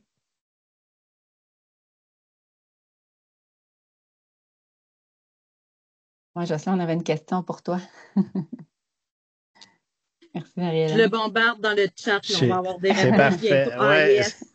Il y a Anne-Sophie qui m'a bombardé à mon chat de bureau. Fait que j'ai dit, je vais venir faire un tour. Mais je pensais pas que c'était public après-midi. J'ai vu que c'était public. Fait que j'ai dit, je vais aller faire un tour. Hey, j'ai toujours pas la casquette en passant, Jocelyn. Ah, t'as pas eu ta casquette? Ouais, c'est ça, là. Je te retard. Quand on se voit la prochaine fois. Ça va être loin, peut-être. OK, question d'avertissement pour toi. Peut-on voir le temps pris par l'élève? Oui, il y a ça, hein, avec les iPads, il y a la fonctionnalité de temps. Vous aimeriez ça que, mettons, dans le bandeau de couleur en haut, qu'il y ait un timer qui parte. C'est ça que je comprends? Ouais. Parce que en fait, la question, c'est de savoir combien de temps ça prend à l'élève pour réaliser un écran, par exemple, puis l'autre écran. Oui, c'est ça. Dans l'application iPad, il y avait comme, tu sais, vu qu'on est en mode, c'est comme la fonctionnalité du iPad qui barre l'application, puis qu'il y a un timer qui peut partir. Là, vu qu'on est comme sur, parce que c'est une page web, hein, essentiellement, là, c'est une bonne question que je ne sais pas qu'on pourrait faire. Mais tu vois, moi, j'ai eu une autre idée avec les questions qu'Anne-Sophie me posait. Ça m'a fait réfléchir que Peut-être que, tu sais, vous l'avez peut-être pas vu, peut-être que Stéphanie va le montrer tantôt, là, quand fait une activité, on peut donner accès à une calculatrice à l'élève dans l'activité. Ben peut-être qu'on pourrait, tu sais, pour le mode examen, on pourrait ajouter la calculatrice mode examen dans des activités. Ça donnera pas plus le temps, mais je vais quand même regarder, voir ce qu'ils sont capables de faire, mais ça me surprendrait parce que c'est comme un site web. Tu sais, c'est comme, aussitôt que l'élève arrive sur le site web, il faudrait qu'il y ait un timer qui part. Donc, d'après moi, là, je peux le demander, mais ça me surprendrait qu'ils me disent, oui, c'est une bonne idée, mais fait que c'est ça. OK, merci. Ben, moi, c'est la première fois que j'avais cette question-là. Marilyn, ça ne sera pas long. Je vais juste répondre avant que j'oublie à la question qui est dans le clavardage. Oui, il y a moyen de changer la date d'expiration quand, par exemple, là, tu sais, pour projet Mathias, initiation à Desmos, quand je clique sur le code, je peux désactiver le code d'invitation parce que des fois, on peut avoir des intrus. Tu sais, les élèves, là, ils ont toutes sortes d'idées farfelues. Et on peut aussi changer la date ici, à cet endroit-là. Là, pour le moment, c'est jusqu'au 28 décembre 2024, donc c'est possible de le faire. Puis, j'en profite aussi pour vous dire là, qu'il y a moyen, par les 3 petits points, là, d'archiver la classe là, après l'an 1, par exemple, là, pour faire du ménage un petit peu, ce que je n'ai pas fait encore d'ailleurs.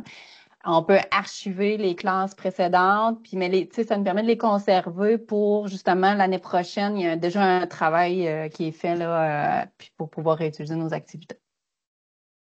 Oui, Marie-Hélène. En fait, je voulais relancer sur l'autre questionnement qu'on a eu une moitié de réponse. On se demandait en mode évaluation, étant donné que les élèves ne se connectent pas à leur compte, est-ce que c'est possible, on peut pas imprimer, mais est-ce que c'est possible de faire une capture d'écran, mais avec l'outil natif, mettons, du PC, là, parce qu'on a réussi, il y a quelqu'un qui a réussi en programmant son raccourci clavier avec un autre outil de capture. Mais tu sais, mettons là que on se pratique avec le mode évaluation, mais on veut que l'élève nous envoie une trace de sa production. Y a-t-il quelque chose à faire avec ça, Jocelyn? En fait, là, tu te demandes quoi comme production? Là, ça dépend toujours de ce que vous voulez. Puis ça dépend de toujours c'est quoi l'enjeu pour l'élève. Est-ce que là, y a-t-il un problème de motricité, il peut pas écrire, puis on veut qu'il enregistre de l'audio et ainsi de suite? Genre. Il y aurait on moyen, est dans un là, groupe où on s'attarde aux difficultés motrices, comme par hasard. Tu te rappelles, Martin, là, j'avais fait, je sais pas si ça fait 2 ans, là, j'avais fait ou l'année passée, j'avais fait un template examen ministériel, je t'avais envoyé ça. On pourrait peut-être, là, c'est particulier, mais te dire s'il y a certaines questions dans l'examen qu'on veut que, ben, il doit donner sa réponse d'une certaine façon, ben, on pourrait peut-être créer, là, ça respecte pas les règles de l'épreuve, là, à ce moment-là. Est-ce qu'on peut permettre à l'élève de rentrer ses réponses dans un environnement X? Puis là, je parle pas nécessairement de Desmos, de dire, si l'élève enregistre de l'audio, il va quand même falloir lui donner accès à un micro et qu'il puisse s'enregistrer pour parler de son raisonnement. Fait que, à quelque part, c'est sûr que ça respecte pas l'infosanction. Fait que, tu sais, il y a cet enjeu-là aussi. Mais c'est sûr que dans Desmos, on peut prendre des photos, on peut enregistrer l'audio. Ça, Stéphanie l'a déjà montré, je suis certain. Donc, de tout ce que l'élève est capable de faire. Est-ce que là, on lui fournit un gabarit d'activités Desmos dans lequel l'élève pourrait donner ses réponses? Ça pourrait être une solution à ce moment-là. Mais, tu sais, là, tu sais, je veux dire, tous les élèves qui ont des problèmes de motricité fine puis qui écrivent pas de motricité point, un élève qui pourrait pas écrire, on fait quoi? C'est quoi les possibilités, lui, pour faire son épreuve rendue en 4e secondaire? C'est quand même un enjeu, là. Il faut lui donner accès à des outils qui sont pas nommés dans l'infosanction. Exactement. Mais ça, c'est une autre question. On travaille là-dessus au niveau de l'infosanction. Mais ce qu'on voulait, dans le fond, c'était valider. Disons que les profs veulent que les élèves se pratiquent avec le mode évaluation. Mais que le prof, il dit, tant qu'à travailler, j'aimerais bien ça, les garder les traces. Garder les traces. Fait qu'on se demandait si, avant de quitter le mode évaluation, est-ce qu'on peut, avec la capture d'écran native de l'ordinateur ou du Chromebook, faire une capture d'écran puis qu'après l'élève aille le mettre, mettons, dans un slide? Ben, ou n'importe où, là. S'il y a accès à l'outil de capture, Stéphanie, je sais pas ce que tu en penses. S'il y a accès à l'outil de capture en session examen, c'est ça qu'il faudrait vérifier. Oui, c'est ça. Moi, j'ai pas accès à ça. Parce que, mais tu Puis, sais, s'il y en a des gens au niveau local là, ouais. que c'est installé sur leur portable, il faudrait valider, mais ça n'empêche pas aux profs de prendre une photo. Parce que pour les Exact. Au Chromebooks, pire, Marie-Hélène, là, c'est le mode kiosque. Là. Puis là, le mode kiosque, il est paramétré par, mettons, là, je parle des Chromebooks, là. Il est Mhm. paramétré selon le centre de services scolaires, eux autres, ce qui décident de bloquer, de permettre, pas permettre. Fait ouais, que mais là, on n'est pas en mode examen ministériel, là. On parle vraiment quand l'enseignante veut que ses élèves se familiarisent avec OK, le mode ben là, d'évaluation en d'après moi, test, là. l'outil de Ben, capture, il est en actif. posture, Il oui, en est- posture, parce que le mode pratique, là, le reste n'est pas bloqué. Le tour, il va nous rester 45 minutes. Puis, tu sais, si jamais il y en a qui veulent rester, moi, je pourrais rester là, sans problème après, là, s'il y en a qui ont besoin, qui ont des questions plus individuelles ou quoi que ce soit, là, il n'y a vraiment pas de souci. Euh, alors, je reprendrai le partage d'écran entre autres. Il me restera à vous montrer une dernière chose. Tu sais, là, aujourd'hui, c'est parce qu'on avait 2h30, fait que j'ai coupé à certains endroits. Mais j'ai décidé de, tu sais, de choisir là, le plus essentiel parce que tu sais, je pourrais vous montrer là, comment gérer des collections et tout ça, mais tu sais, le plus essentiel, c'est d'être capable, justement, là, tu sais, comme Marie-Josée, là, d'être capable de créer sa classe puis d'assigner une activité. Là. Quand on est capable de faire ça, après, ben, on est fonctionnel pour le faire en classe, mais faire une collection, c'est pas essentiel pour vivre une activité d'ESMOS avec les élèves. Là. Euh, donc là, ce que je veux juste vous montrer rapidement, c'est si jamais vous avez déjà des idées ingénieuses puis que vous voulez créer votre propre activité, dans notre espace enseignant, on est toujours dans Teacher Desmos. Selon vous, dans lequel des 4 onglets ici, on peut y arriver à créer notre propre activité à partir d'une page blanche? Question piège. Historique du tableau de bord, classe, activité personnalisée ou collection. Bravo Marie-Jo. Je t'enverrais bien un bonbon d'Halloween, là, mais t'es un petit peu loin. Alors, dans activité personnalisée, quand on clique là, moi, c'est ça, c'est toutes celles là, tu sais, soit que j'ai créées ou que j'ai modifiées, là, qui apparaissent là. Mais quand on veut en partir une flambant neuve, il y a un beau bouton rose en haut à droite, nouvelle activité. On lui donne un nom, ma première activité. Puis sachez que même quand on la commence, hein, il y a toujours moyen de la modifier par la suite. Le lien privé, ça, c'est vraiment si vous voulez vraiment pas partager avec personne. Mais le lien ici, ça ne veut pas dire que ça va dans l'univers des Internets accessible à tous. C'est seulement si vous partagez le lien à quelqu'un qui va y avoir accès. Fait que c'est pas, c'est ça. Ça donne pas une visibilité mondiale en partant, là. Alors, on donne une petite description. Fait que je vous encourage, là, parce que, tu sais, moi, j'encourage toujours le partage aussi, là. Fait que je vous encourage à utiliser cette version-là, là, dans les paramètres de partage. On met une petite description et on fait créer une nouvelle activité. Et c'est là hein, qu'on arrive, vous reconnaissez un petit peu l'outil d'édition. Là. Tantôt, on était parti d'une activité existante, on avait fait une copie, puis la copie, on pouvait la modifier, mais là, on a vraiment, vraiment carte blanche sur la création. On peut ajouter, comme un PowerPoint, hein, le nombre d'écrans désirés. Dans mon écran, je peux ajouter, j'ai comme un espace titre ici en haut où je peux, tu sais, décrire la diapositive ou même donner des instructions à cet endroit-là. Puis là, ben, on utilise, je ferai pas une démonstration détaillée, là, parce que ça peut faire l'objet, là, encore une fois, là, d'une formation plus longue. Mais la note, on l'utilise souvent parce que c'est avec la note qu'on met du texte, des consignes, notre problème de maths, toutes sortes de choses. Donc, c'est vraiment pour mettre de l'écriture. Puis, on a quand même accès à quelques fonctionnalités d'édition, dont caractère mathématique. Réponse ouverte, c'est là, ici, là, que ça donne un espace de saisie pour répondre aux questions. Puis là, vous voyez que je peux moduler ça un petit peu comme je veux. Hein. Je peux mettre côte à côte, un en dessous de l'autre, en attrapant les 3 petites lignes, là. Donc, je peux placer ça comme je veux dans la page.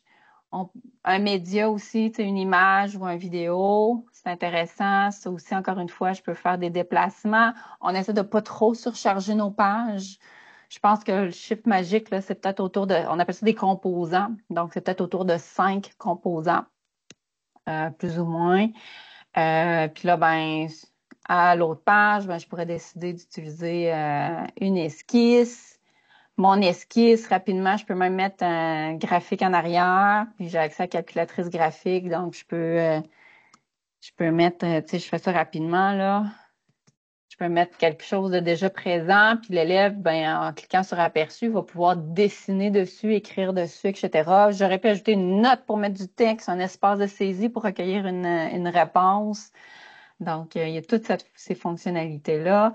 C'est dans la réponse maths, aperçu. OK, non, vous voyez la différence entre réponse maths, ça c'est réponse maths, puis ça c'est boîte de réponse. La différence entre les deux, tu sais, réponse max, j'ai quand même accès à un clavier avec éditeur d'équations et tout ça. Mais l'autre, il est encore, tu sais, c'est lui qui a le micro, puis le téléversement d'image, puis aussi l'éditeur d'équations. Fait que très intéressant celui-là pour aller chercher différents types de traces selon, tu sais, la difficulté de nos élèves là, qu'on adapte ici. Si je veux faire un arrangement de cartes rapidement, c'est un card sort. Ça prend une page complète. Puis là, ben, je peux créer mes différentes cartes. Puis là, vous voyez mes différentes cartes. Tu sais, tantôt, je disais, on peut mettre presque tout là-dessus. On peut mettre des caractères mathématiques, on peut mettre du texte, des images, des graphiques et même des constructions géométriques. On peut programmer nous-mêmes notre correction en associant les bonnes cartes qui vont ensemble. Il faut juste faire attention de ne pas faire des cartes identiques. Ça m'est déjà arrivé. Ouf! Ça a pris du temps avant que je trouve pourquoi il y avait un bug. Fait que, des fois, tu as t'as deux questions différentes, mais avec la même réponse. Mais moi, j'avais programmé le contraire, tu sais. Fait que ça, il faut faire attention à ça. Fait que, tu sais, je vais là rapidement, là, mais c'est les possibilités qu'on a.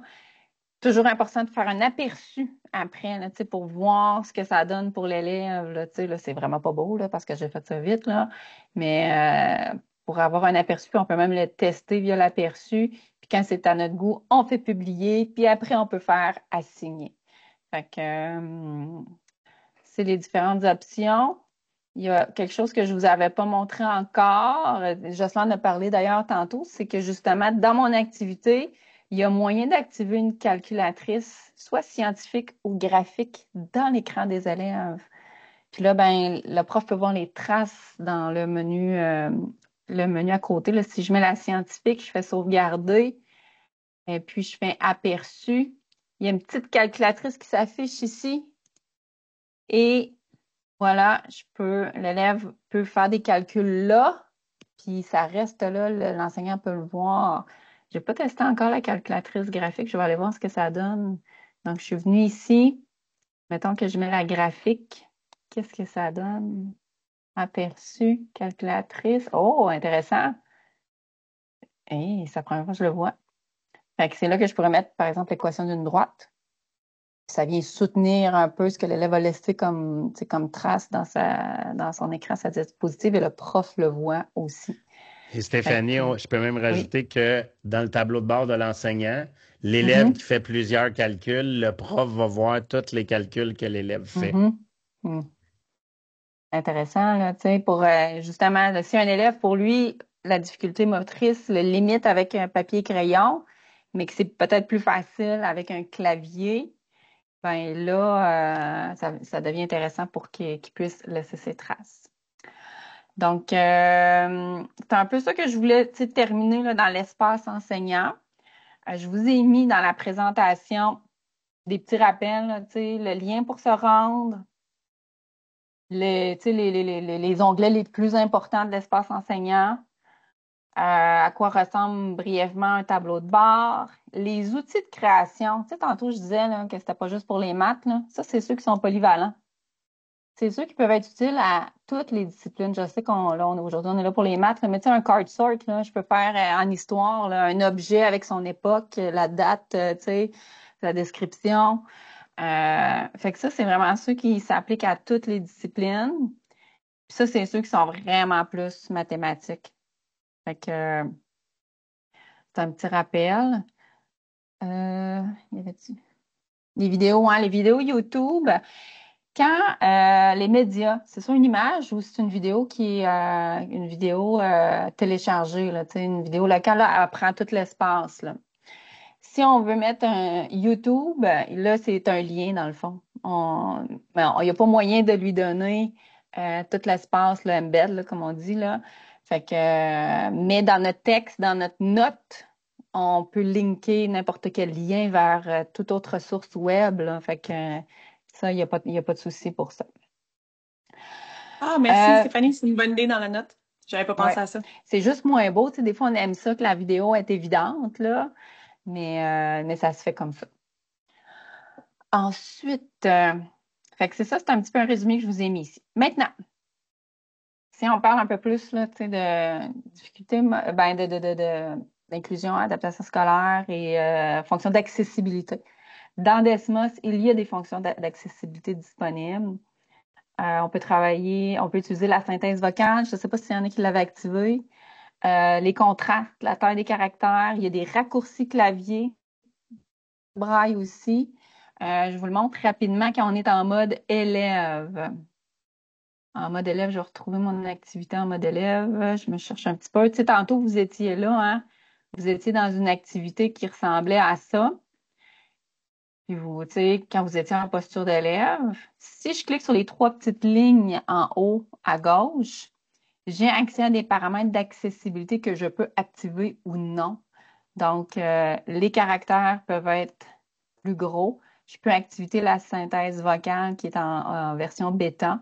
Il y a le mode braille et très intéressant, là, tu sais, des fois, on a des élèves là, qui ont besoin d'utiliser des shortcuts, des raccourcis clavier en mathématiques, par exemple, principalement. Donc, on en a plusieurs ici. Là, tu sais, par exemple, faire une fraction, faire le caractère pi, on écrit PI, une racine carrée, racine cubique. Donc, voilà, il y en a tu sais, dans toutes sortes de catégories, là, calculatrice scientifique, graphique, polypan, etc., là, des tableaux. Donc, raccourcis clavier qui sont disponibles à partir du mode élève dans les paramètres d'accessibilité. Dans la calculatrice graphique aussi, je vous le montre rapidement. Là, on n'est plus dans la classe virtuelle, mais dans la calculatrice graphique, il me semble que c'est ici.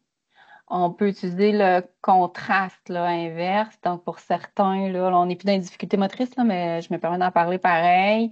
Encore une fois, les caractères aussi, on peut les grossir.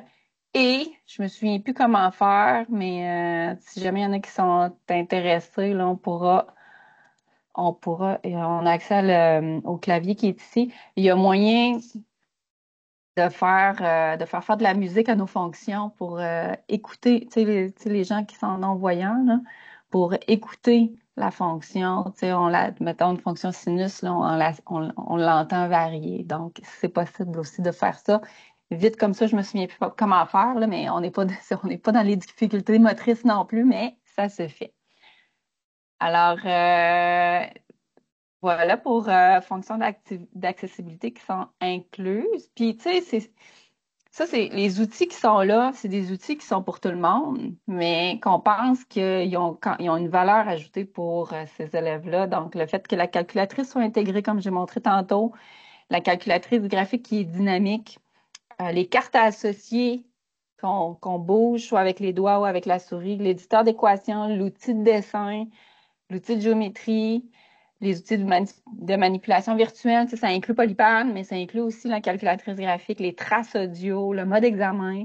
Donc, tout ça, c'est des outils qui sont pensés pour tout le monde, mais que je pense, je ne sais pas si vous le pensez aussi, là, qui peuvent être encore plus pertinents là, pour cette clientèle-là. C'est ça, oui, bon pour tous, mais essentiel pour certains. C'est si bien dit, Martin. On serait rendu aux ressources, mais avant, avez-vous des questions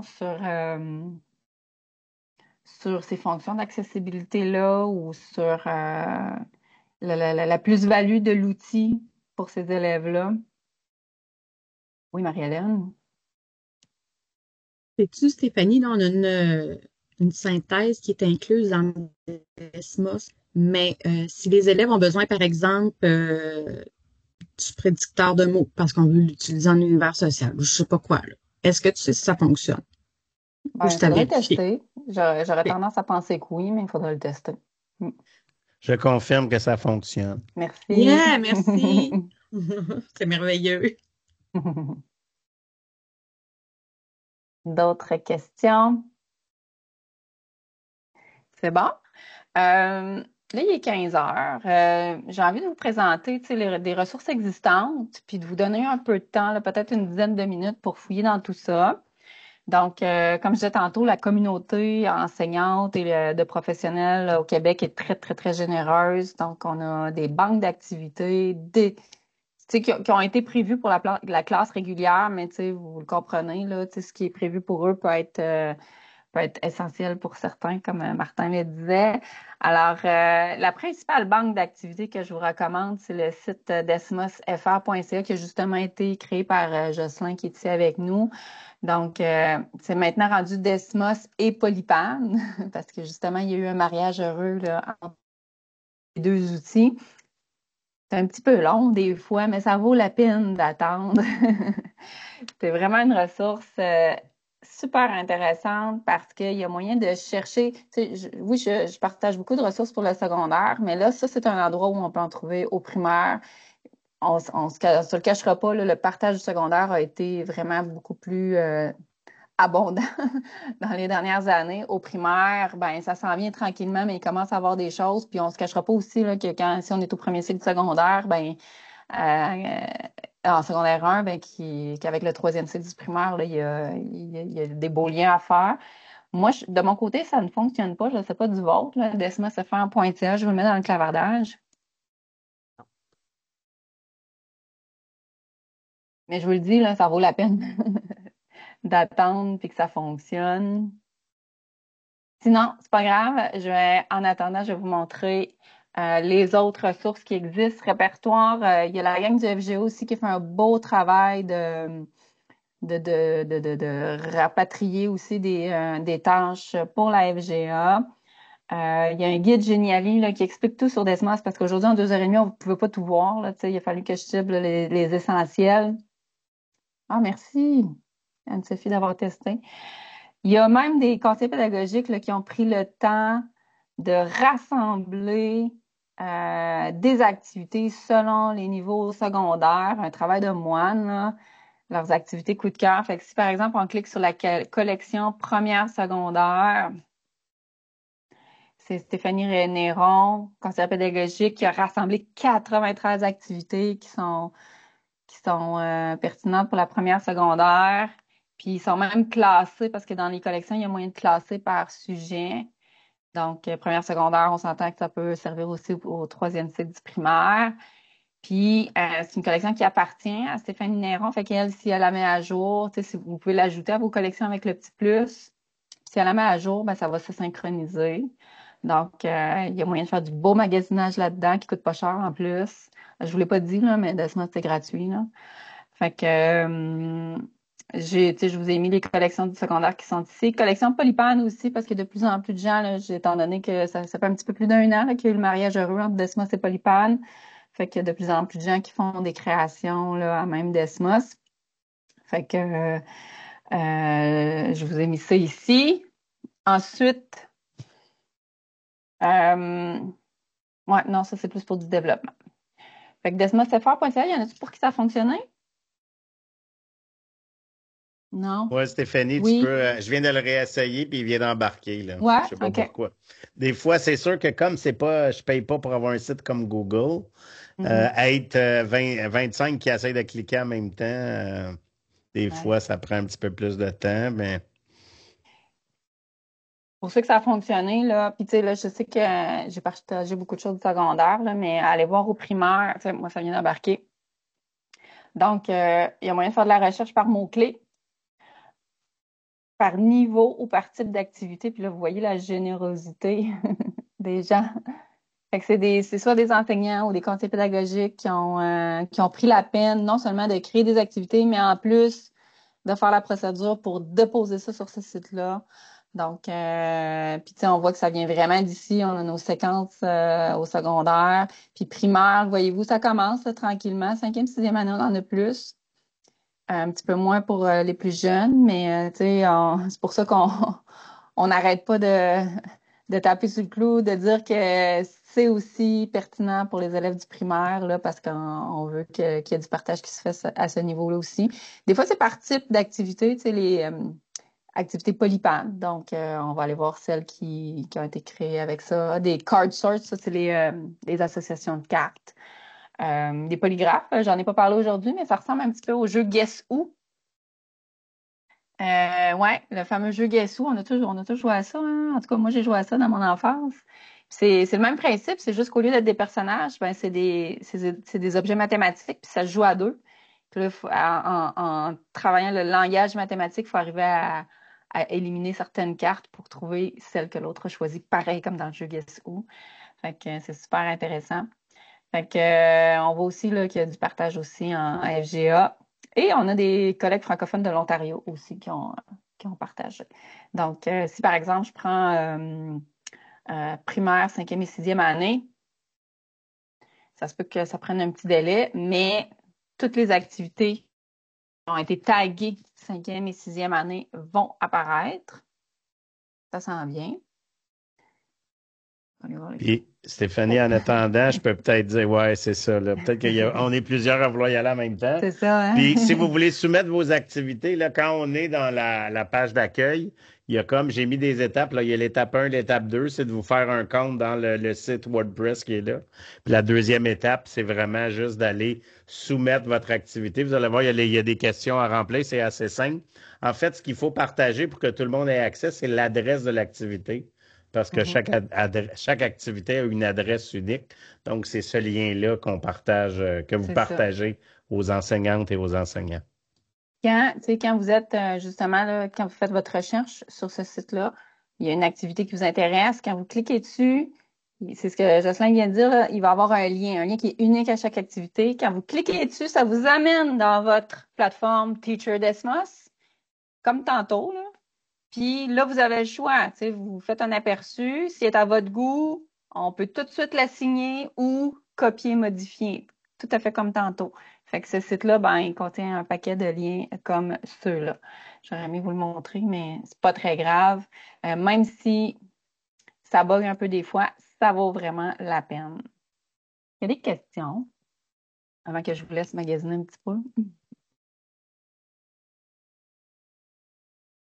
Peut-être pas une question, Stéphanie, Ouais. mais tu sais, on avait des demandes pour le primaire. Tu sais, on n'en a pas beaucoup parlé de Polypad aujourd'hui. Là, comme tu dis, peut-être une éventuelle formation.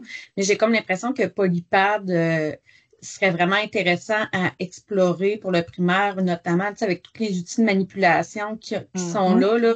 Ça serait vraiment c'est quelque chose d'intéressant. Puis ce qui est bien, en tout cas, de ce que je vois de Polypad, c'est qu'il y en a une grande diversité qui se retrouvent tous à la même place. Et là, si en plus on peut bénéficier des avantages de Desmos pour les utiliser, ben, tu sais, c'est l'élève est en apprentissage, en appropriation d'une seule plateforme et non pas de plusieurs. Oui, tout à fait. Sinon, ça peut être plus difficile, là. Donc ça peut être une belle opportunité, là. Oui. C'est vrai que Polypad a beaucoup d'applications primaires, mais tu sais, quand on parle de manipulation, les jeunes secondaires, des fois, on dirait que ça nous interpelle pas, hein. La manipulation secondaire, on voit de moins en moins ça, mais c'est très surprenant ce qu'on peut faire avec Polypad au secondaire, même jusqu'à la 5e secondaire. Fait que c'est une belle occasion, justement, d'intégrer la manipulation en classe du secondaire, alors qu'on n'a pas tendance à le faire avec des objets tangibles. Fait que oui, effectivement. Il y aura une journée Desmos et Polypad à la COP, ce qui est si l'atelier est retenu, bien sûr. Je pense qu'il y a de bonnes chances. Je pense qu'il y a de bonnes chances. Puis justement, mon collègue Luc là, voulait savoir, j'ai parlé ce matin, puis voulait savoir, là, on vient de donner un atelier Desmos facultatif dans le cadre du projet Mathias ouvert à tous. Puis il voulait savoir s'il y avait de l'intérêt pour qu'on fasse à peu près l'équivalent avec Polypad, puis on pourrait même jumeler là, Polypad avec Desmos. Fait que vous pouvez manifester votre intérêt dans le clavardage, puis je le transmettrai à Luc. Fait que je vous laisserai peut-être un petit 5 minutes pour fouiller là-dedans. Je vous invite là, à vous rendre dans la diapositive 17 du diaporama ou à tenter d'aller sur desmosfr.ca aussi là, pour fouiller avec tout ce qui existe présentement. Je vais essayer de me taire un petit peu pendant ce temps-là, mais s'il y en a qui ont des questions, n'hésitez pas. Fait que vers écart, à peu près, on va reprendre là, pour aller vers la conclusion tranquillement.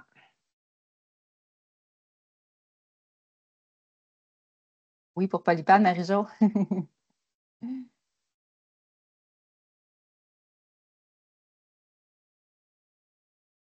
Je vois qu'il y en a qui sont d'accord avec Marie-Jo.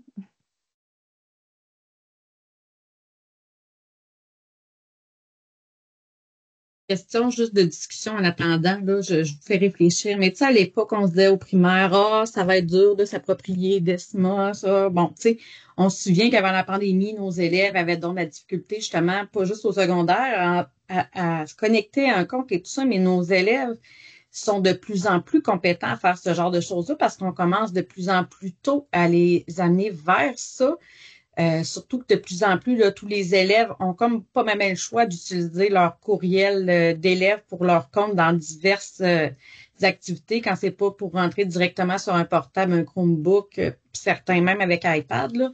Donc, je pense que de plus en plus, là, ça devient accessible, là, Desmos, parce qu'un coup qu'on est rentré dans Desmos, là, tu sais, je veux dire, c'est quand même assez... tu sais, c'est vraiment le niveau de notre activité qui va faire le reste, là. Oui, aujourd'hui, on n'est pas allé là, tu sais. Aujourd'hui, on est vraiment plus allé dans la mécanique de l'outil. Mais là, tu sais, le contenu, puis créer des activités signifiantes, des activités pertinentes. On n'est pas allé là aujourd'hui parce qu'on voulait être fonctionnel avec Desmos d'abord, mais en effet, il y a tout cet aspect-là.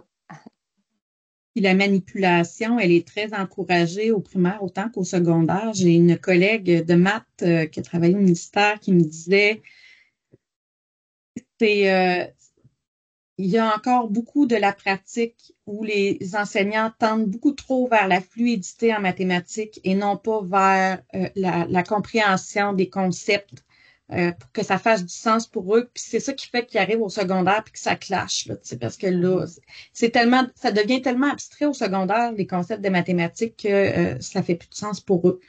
Donc, elle me disait que Desmos, moi, c'était vraiment l'outil qu'elle recommandait. Là, s'il y en a juste un, là, c'est Desmos que je recommanderais pour les élèves qui sont en difficulté d'apprentissage, même si éventuellement ils n'ont pas accès au ministère. Bien qu'on travaille là-dessus, parce que en dehors du fait que ça aide les élèves à besoins particuliers, ça les aide à construire ce sens-là pendant l'apprentissage. Ce qui fait que pour certains, ça va être nécessaire dans l'apprentissage, mais un coup que le sens, que ça va faire sens, qu'avoir compris le concept, il n'y a plus besoin après ça. C'est rentré. Ça fait plein de beaux liens avec notre référentiel d'intervention mathématique. Gadon. Et je fais beaucoup de lectures, ma chère, ces temps-ci, sur faculté motrice, sur les maths et tout ça, là. Je vais en avoir des choses à partager, vous allez voir. Mais ça, c'était les propos d'Esther Veilleux et sa bienveillance et la différenciation pédagogique qui nous a un peu soutenus dans cette démarche-là. Oui, Karine. Là, tu viens de dire quelque chose, Marie-Hélène, puis là, je me demandais, je pensais que tantôt, on avait dit qu'on avait la version examen qui était possible pour les épreuves. Puis là, ce que j'ai entendu, là, j'avais l'impression que c'était l'inverse, là. Les élèves ont droit en évaluation ou ils ont plus le droit en évaluation? En fait, tu sais, c'est Desmos Classroom qu'on a vu aujourd'hui. Ça, c'est plus pour l'apprentissage, tu sais. Fait que cette plateforme-là n'est pas permise en évaluation. Ben, il y a des enseignants qui l'utilisent en évaluation en cours d'année. Okay? Ça va. Mais ce qui est permis pour l'évaluation ministérielle en 4e secondaire, c'est le Desmos mode examen. C'est la calculatrice graphique avec des fonctionnalités adaptées conformes aux politiques du MEC. Fait que c'est juste celle-là qui est permise. On est bien conscient que pour les élèves en mathématiques, il y a très peu de fonctions d'aide qui sont actuellement reconnues et c'est une problématique qui a été adressée là, de façon très légitime et claire là, dans la première rencontre de Mathias et on s'y penche avec sérieux. On sait que ça va être un combat peut-être à long terme d'ouvrir des portes à ce niveau-là, mais on est déjà engagé dans des démarches. Là.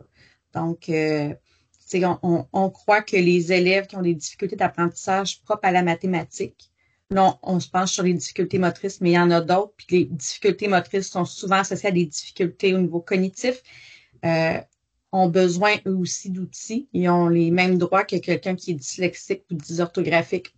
Donc, en maths, ils ont besoin de certains outils spécifiques. On travaille là-dessus, mais là, présentement, c'est sûr qu'on est au statu quo avec ce que Stéphanie vous explique. Là. Juste pour m'assurer, Karine, c'est celle dont j'ai parlé brièvement au diapo 7 et 8. C'est celle-là qui est autorisée aux évaluations du ministère. Fait que, ça, dans le fond, elle ressemble à ça, là. C'est juste la calculatrice graphique. Version épreuve unique.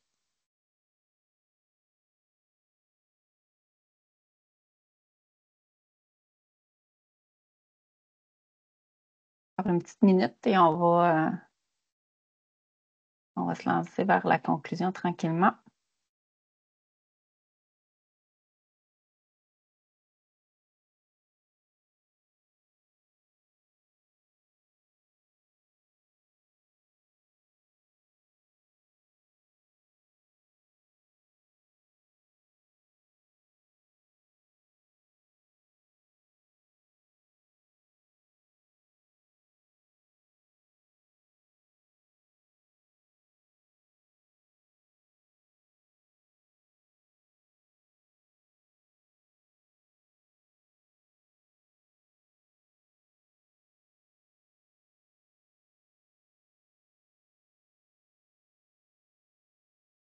Donc, je vais être obligée d'arrêter votre magasinage.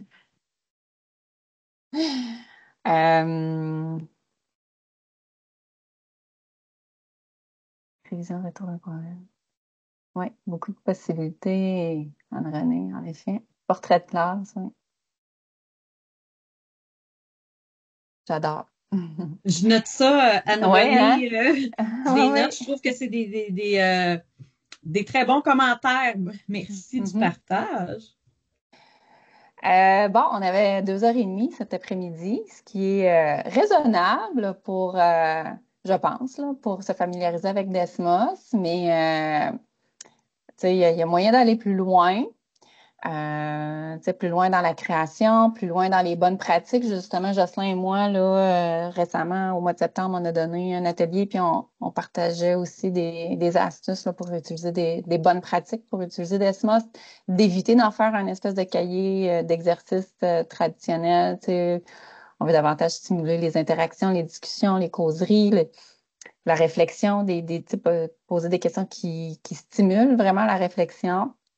Alors, pour en apprendre plus, ben voici certaines options. Il y en a d'autres aussi. Sur Campus Récit, là, on est plusieurs du Récit ici. Bonjour, amis du Récit. Campus Récit, c'est notre plateforme d'auto-formation en ligne. Donc, c'est des formations gratuites en ligne, que les gens, tout le monde peut s'inscrire puis vivre ces formations-là à leur rythme, de façon autonome. Puis il y en a une qui s'appelle Premier pas avec Desmos. Fait que dans cette auto-formation-là, vous avez un peu tout ce qu'on a vu aujourd'hui en termes de la mécanique là, de l'outil, du tableau de bord, assigner des activités, puis tout ça. Si jamais vous vous souvenez plus, ben il y a cette partie-là. Il y a toute une section aussi qui est pour la création d'activités. Avec, tantôt, je vous ai fait ça très, très vite, là, mais créer des activités avec toutes les composantes, là, Puis même, il y en a eu des nouvelles depuis ce temps-là, depuis que l'auto-formation a été créée, mais ça donne quand même un bon portrait. Puis, la calculatrice graphique, hein, je ne suis pas allée loin là-dessus aussi aujourd'hui, là, mais si vous intervenez plus au secondaire, particulièrement là, deuxième secondaire et plus, la calculatrice graphique est vraiment pertinente aussi, tu sais, pour soutenir l'apprentissage. Puis c'est elle qui ressemble au mode examen, là. C'est juste qu'il y a certaines fonctionnalités qui ont été bloquées pour être conformes aux politiques du MEC. Fait qu'il y a une section entière aussi sur la calculatrice graphique que vous pouvez aller faire à cet endroit-là. Sinon, ben, si vous préférez le format webinaire, tu sais, c'est toutes des choses qui ont été données puis qu'on a enregistrées en format webinaire. Fait que, tu sais, l'auto-formation, elle, je dirais que là, si on décide de la faire au complet, là, elle peut durer une journée. Ça dépend, là, tu sais, il y a plein de variables, là. Mais sinon, les webinaires durent à peu près 1 heure et quart. Fait que, si on préfère cette formule-là, on peut mettre sur pause quand on veut, mais c'est l'équivalent. Fait que ça, c'est les formules un peu plus autonomes. Sinon, nous, au Récit MST, on peut faire de l'accompagnement en présence ou en virtuel dans vos milieux. Là, on l'a fait de façon ouverte. Là, on est des gens de partout à travers la province. Mais notre mandat, il est provincial. Fait que oui, on a beaucoup de millages à notre actif. Si, par exemple, dans votre CSS, vous êtes à peu près une dizaine de personnes, peu importe votre rôle, tu sais, enseignant ou professionnel, ben nous, ça justifie un déplacement pour aller chez vous, là. Juste pour vous donner une idée, la semaine prochaine, je donne Desmos à Chibougamau. Je donne à Rimouski, à Grande-Vallée, à Passepébiac, puis à Matapédia. Je fais le tour de la Gaspésie. Plus tard, je le donne au Lac-Saint-Jean aussi. Je le donne à la STQ aussi cette semaine à Saint-Hyacinthe, tu sais, dans le cadre des congrès.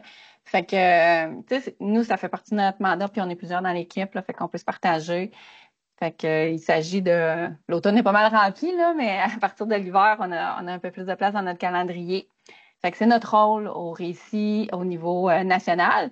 Mais des fois aussi, vous avez peut-être des ressources locales qui sont... qui ont l'expertise, qui peuvent les donner. Fait qu'au départ, il faut contacter vos CP locaux, que ce soit vos CP maths au niveau local ou CP récit au niveau local. Fait que si on l'expertise, ils peuvent l'organiser, mais sinon, ils peuvent faire appel à nous. Fait que ça fait partie de notre offre de service. Vous avez l'adresse de notre équipe. On est aussi beaucoup présent dans les différents congrès, là, comme on était au GRMS la semaine passée, à STQ. On présente Desmos en sciences la semaine prochaine.